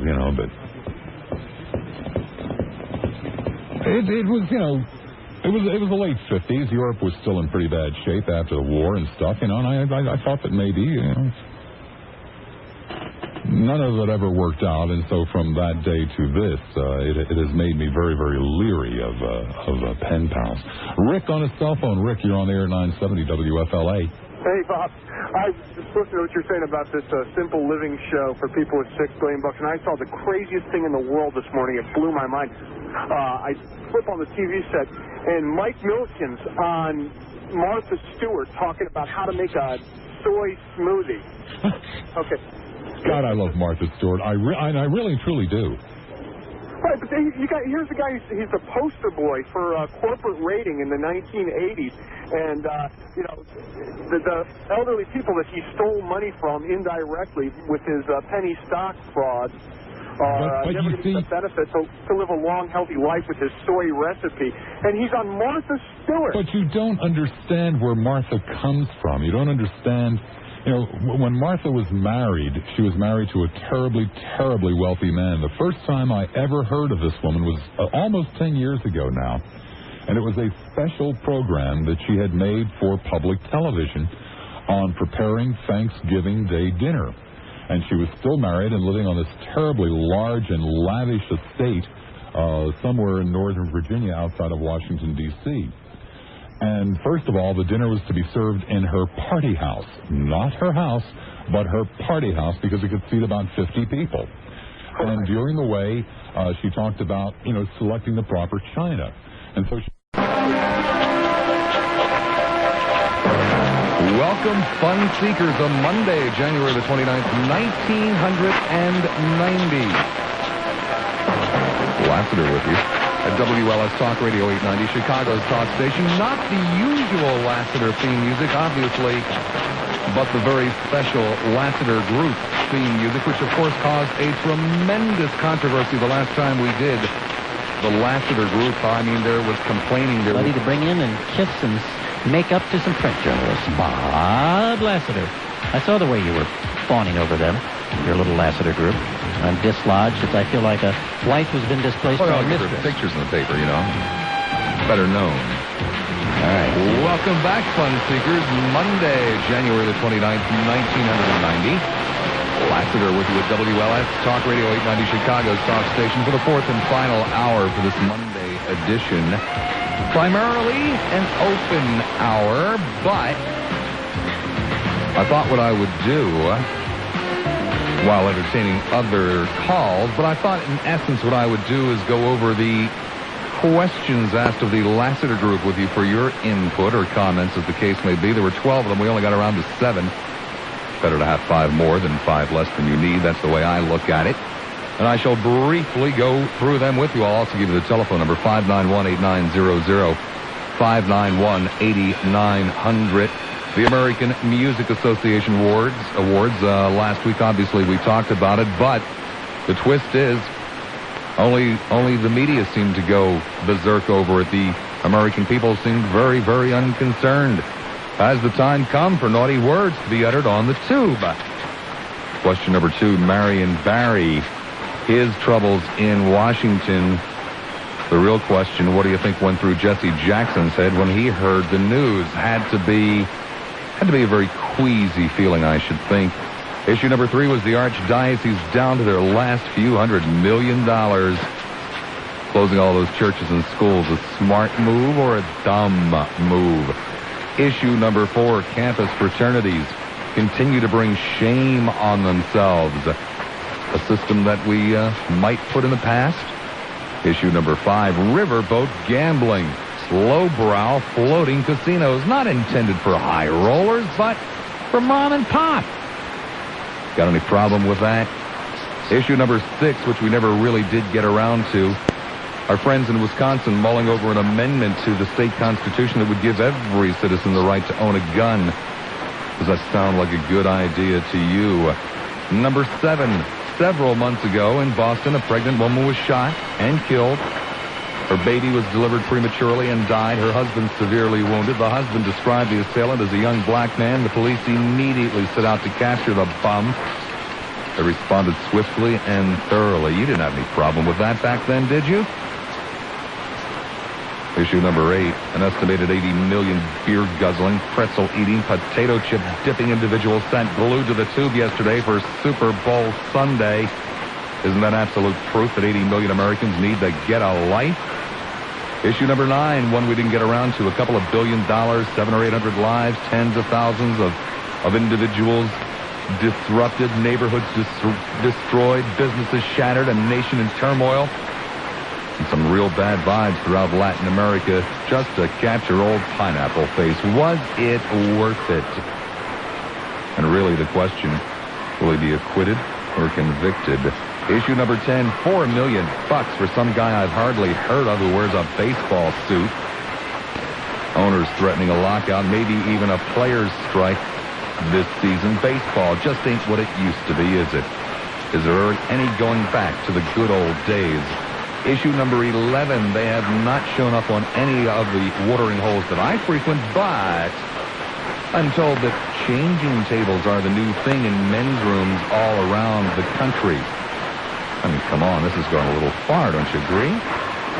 The LaRouche slate wiped clean last week. The petitions were filled with invalid signatures, so they say. You buy that, don't you? I mean, you have no doubt about that, do you? Last but not least, issue number 13. I know I said there were only 12. This is the one I really wanted to get around. I mean, it's still echoing around the room. The finest theme music ever put together. You do like the Lassiter Group theme music, don't you? Let me give you the telephone numbers. 591-8900, 591-8900 is the number. The hour is primarily open if you want to play with any of the Lassiter Group questions or have any comments on the Lassiter Group or have any comments about what you just heard the Lassiter Group say. That would be fine with me, too. Although here I have talked now for 5 minutes, making my intentions perfectly clear, and the Phenortner is painfully, the Phenortner is woefully inactive. So I'll give the telephone number again. I don't care if I sit here and give it till 7 o'clock. 591-8900, 591-8900 for an open hour. Hyde Park, hi, you're on the air at WLS. Hello. Hello. Calling from Hyde Park. Mm-hmm. Want to comment on the Boston situation? Okay. On TV years ago. That's another one. Another exclusionary program. What's wrong with the white people's party in this country? You seem to have a problem with that. With the white people's party? I'm not aware of a white people's party. People's party? Not aware of one, sir. Oh, there is one. Oh, okay. We'll try to get them on the show. I'm sure it'll be hilarious. Yeah. Well, you see, that's the point. You don't like it when the white people speak out and speak for themselves. But the fact of the matter is that when there's a black congressional caucus or a black... Sir, that's because of you.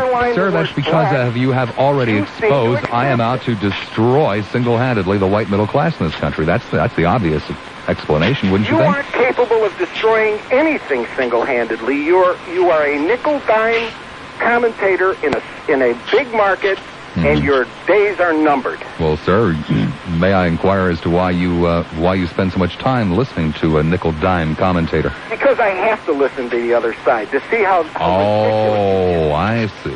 You really do get ridiculous. and you put people down simply because they don't agree with you. No, sir, I put people down when they're asses. Yeah? Well, what do you think of me? Let me tell you something, pal. I have got... Sir, wait a second. Now, wait a second. You asked a question. I find you, sir, to be one of the most intelligent, articulate callers I have ever had the pleasure of having on the air. Let me solicit. As a matter of fact, I'm not even going to accept the 43 cents that I would normally get for putting you on the air because I don't think it's fair. You're overpaid at 43 cents. I got a flash for you. Yeah. Bet you flash a lot, huh? How do you like that? Oh, I flashed the sir, guys I'm who have the devastated. same sexual Is the preference as you do. statement about I'm overpaid? Damn, it is. I'm devastated, sir. I think the station ought to get 25 cents back for every 43 cents they give you. Well, calls like you. Yeah, thanks. It's been a slice talking to you, pal. Bye. Sure it has. Okay. Nah, I'm not going to get the 43 cents back. As a matter of fact, I'm going to ask for 86.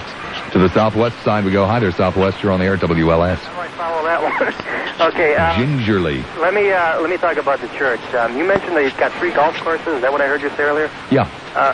Don't you think they could use that money? I mean, what kind of money back can they get on investment on golf courses? That money could be used. Well, that was the whole point. I mean, I would not expect them to sell off their capital to pay for their day-to-day operating expenses, but in a particular case like that, where you have golf courses that are assessed at $20 million, probably bringing in a rate of return somewhat less than you could get on a $20 million investment, plus they have to pay taxes on it. On top of that, if they would sell the damn courses, take the money, invest it in something like tax-free municipals, they would have a better rate of returns. Well, Bob, I don't understand.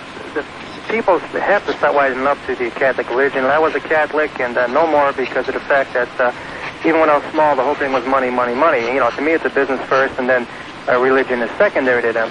I think maybe this is going to open some people's eyes.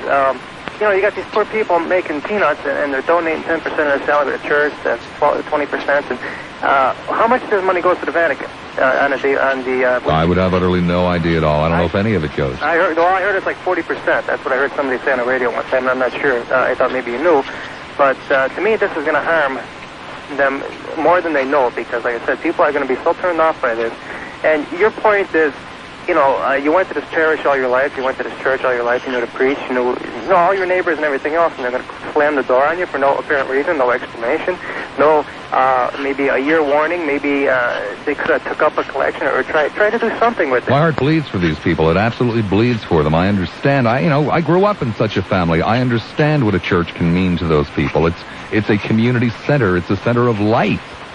And to just so callously, so quickly yank the rug out from underneath them without any opportunity to rectify the situation just seems to me to be heartless. And to me, it's just arrogance. And Cardinal Bernardine, he shows up to talk with the Chicago Sun-Times editorial board. Whoopsie-doo. He hasn't shown up to talk with the people involved. Well, I understand if this is true. They got such a fortune in art collections in the Vatican and gold and everything else there that they make like Texaco look like a small business compared to the wealth that they have. Is that true?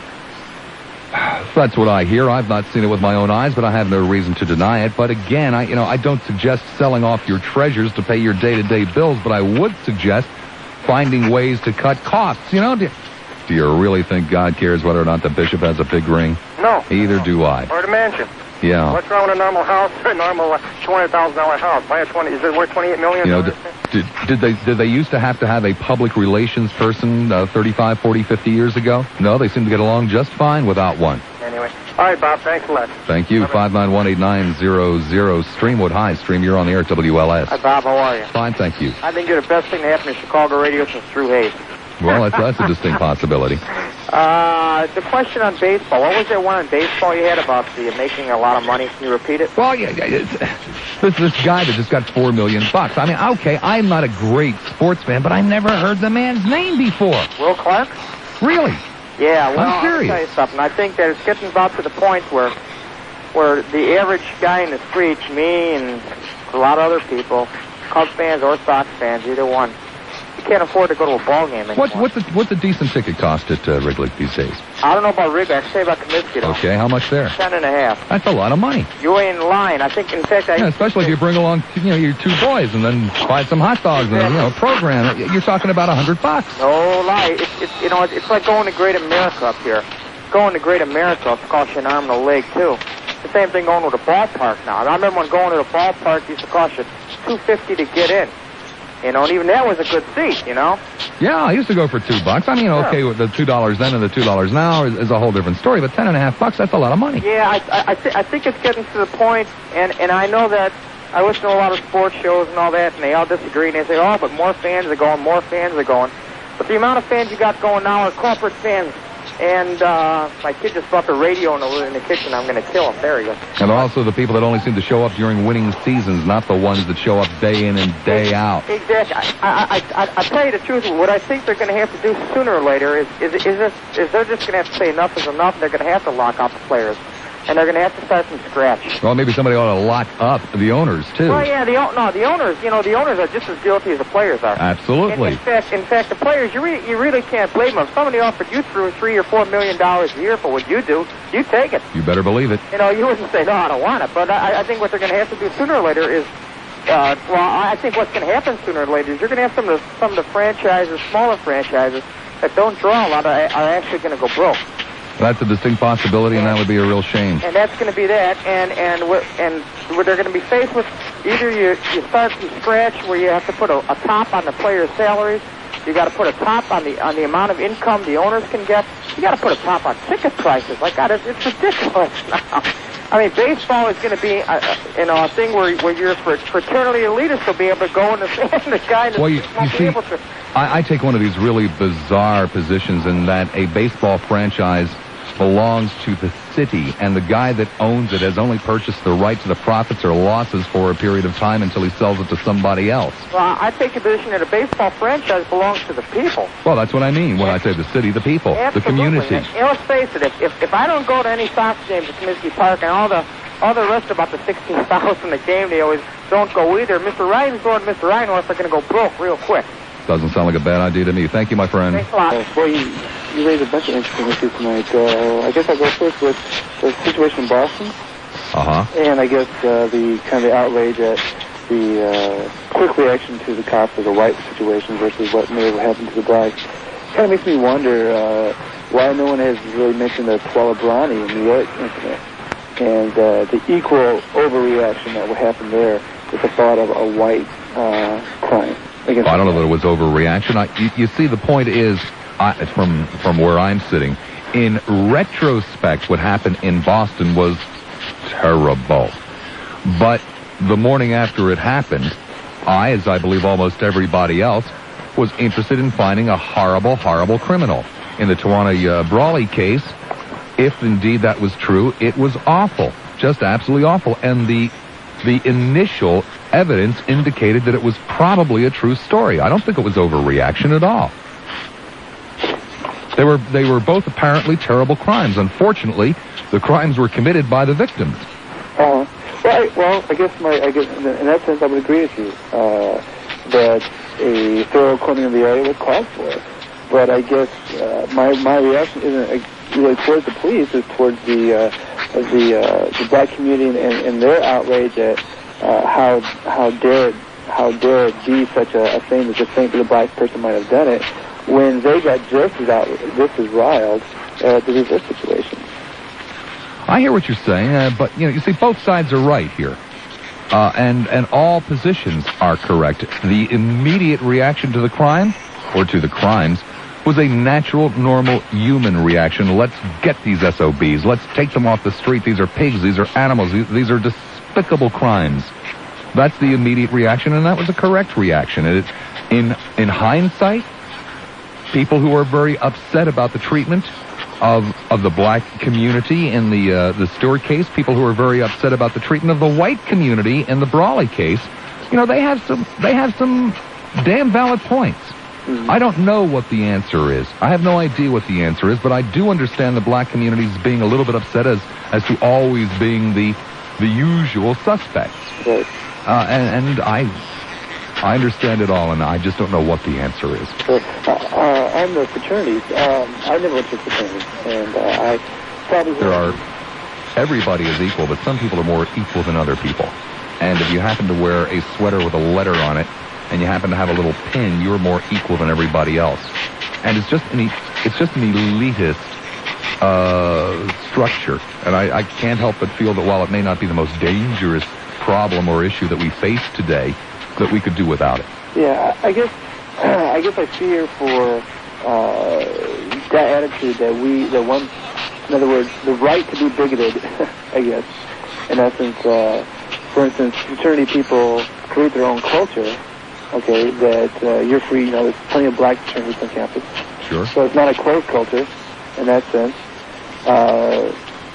And, I mean, they have no more access to school equipment than anybody else. So I didn't suggest that they did.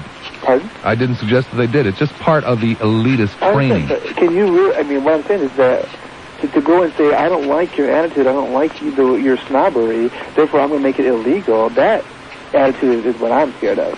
That you would, it's almost like your other day comment about cavalier attitude. I mean, just the whole concept of us deciding what's right and wrong to the littlest detail. Well, now, wait a second. There's nothing to prevent people who want to hang around together from hanging around together, and if they all happen to have, the same first name, Biff, that's cool. But to officially sanction it seems to me to be asking a little bit much. Well, I guess actually, it already exists, so the action you're going to take is to sanction it, and that action itself, I don't think the situation warrants. In other words, what you're saying is, this situation has existed, we don't like your attitude, we don't like your snobbery, and therefore we're going to outlaw it. I mean...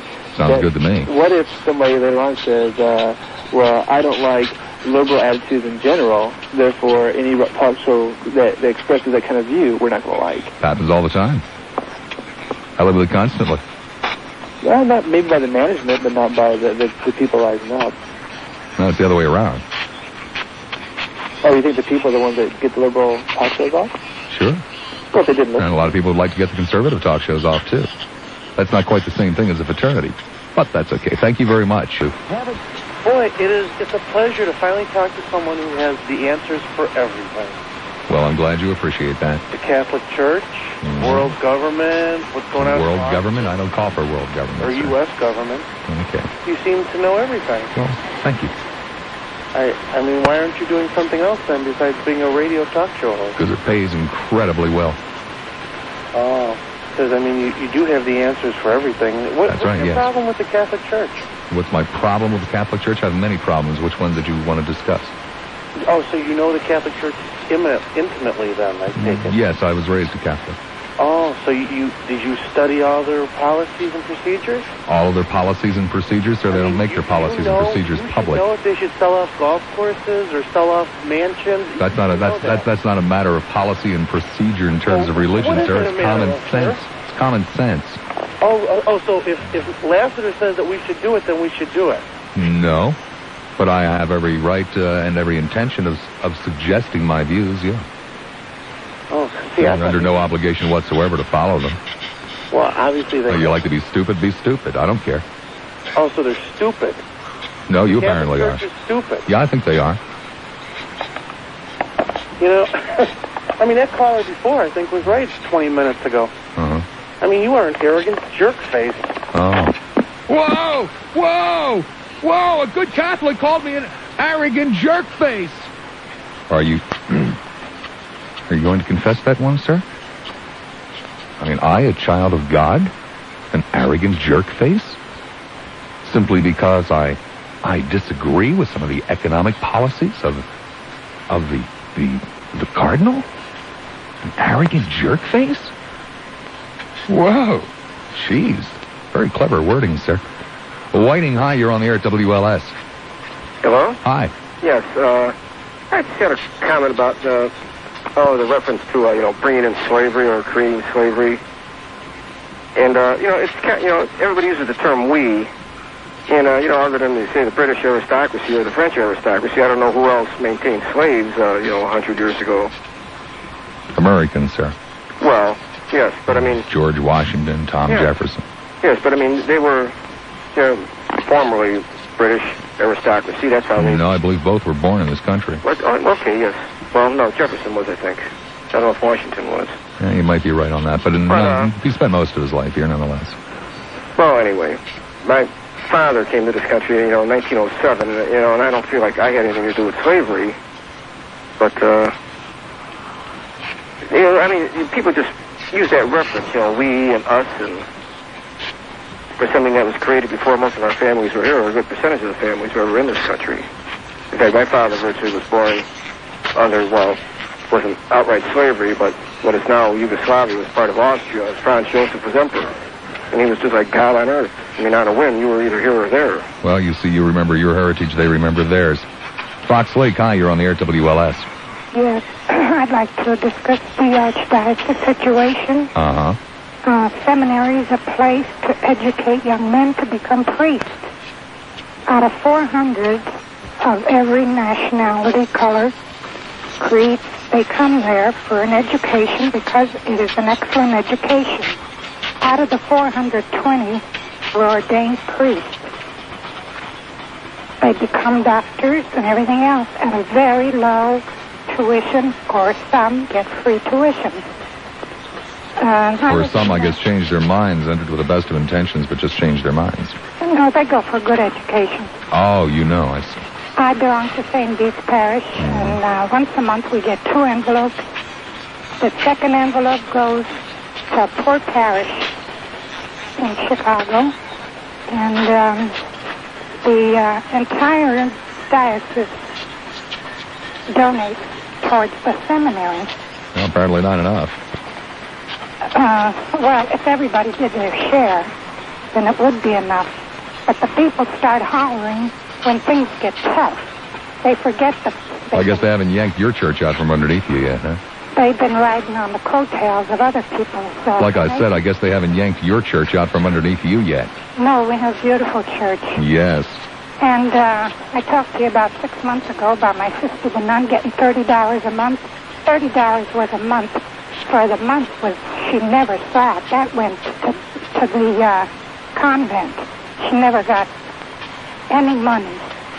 It was just what the family would donate towards her clothes and things like that she had for an extra convenience. The other clothes were given by the convent, so she didn't get the $30. And she taught for 50 years. And it's going to be some upheaval in Chicago if they get rid of these Catholic schools and seminaries. The public schools, they'll have to get rid of that high-priced superintendent with his 2 associates that just got in there. Gee, maybe you might consider getting rid of some of the high-priced diocesan officials. There aren't any. No high price. And the bishop gets his rings either from his family or from the people. And they built that beautiful mansion down there years and years ago because the people loved their priests and their bishops. I believe the mansion was purchased, man, from private owners. It wasn't built by the... Well, whatever it was. I know details. Whatever it was, they got it. They bought that land, from what I understand, for $800 and some. No, man, the people that built the house bought it for $800 and some. Well, whoever did it. Whoever did it. It's priceless now, and it's a landmark. No, it's not priceless. It's worth about $1.8 million. It's a white elephant. You can't really do anything with it. Well, what are we going to do, knock it down? No, man, you can't. Because it's a landmark. That's right, man. There's virtually everything in that neighborhood. And as far as the Vatican's concerned, paintings and all that gold and everything, that's there, and it's not to be disposed of. No, man, God wouldn't want you to get rid of gold and paintings in order to be able to, bring people to church. No way. No, people like to come and see it. Paintings and gold are very important to God. People from all over the world, they're all religions, and they are inspired when they visit the Vatican. Of course, no one's inspired by acts of charity and mercy. The Catholic Church is more charity than any other foundation in the world. Really? Yes. How much did they give last year? Church. How much did they give last year? We'd be all in the dark. How much did they give last year? How much do they give? Yeah. Well, I didn't think you knew. That's okay. Don't worry about it. Your love and concern, compassion for those people who have had their parishes ripped out from underneath them speaks for itself. And we can all listen. Tomorrow at 3. Love you, Chicago.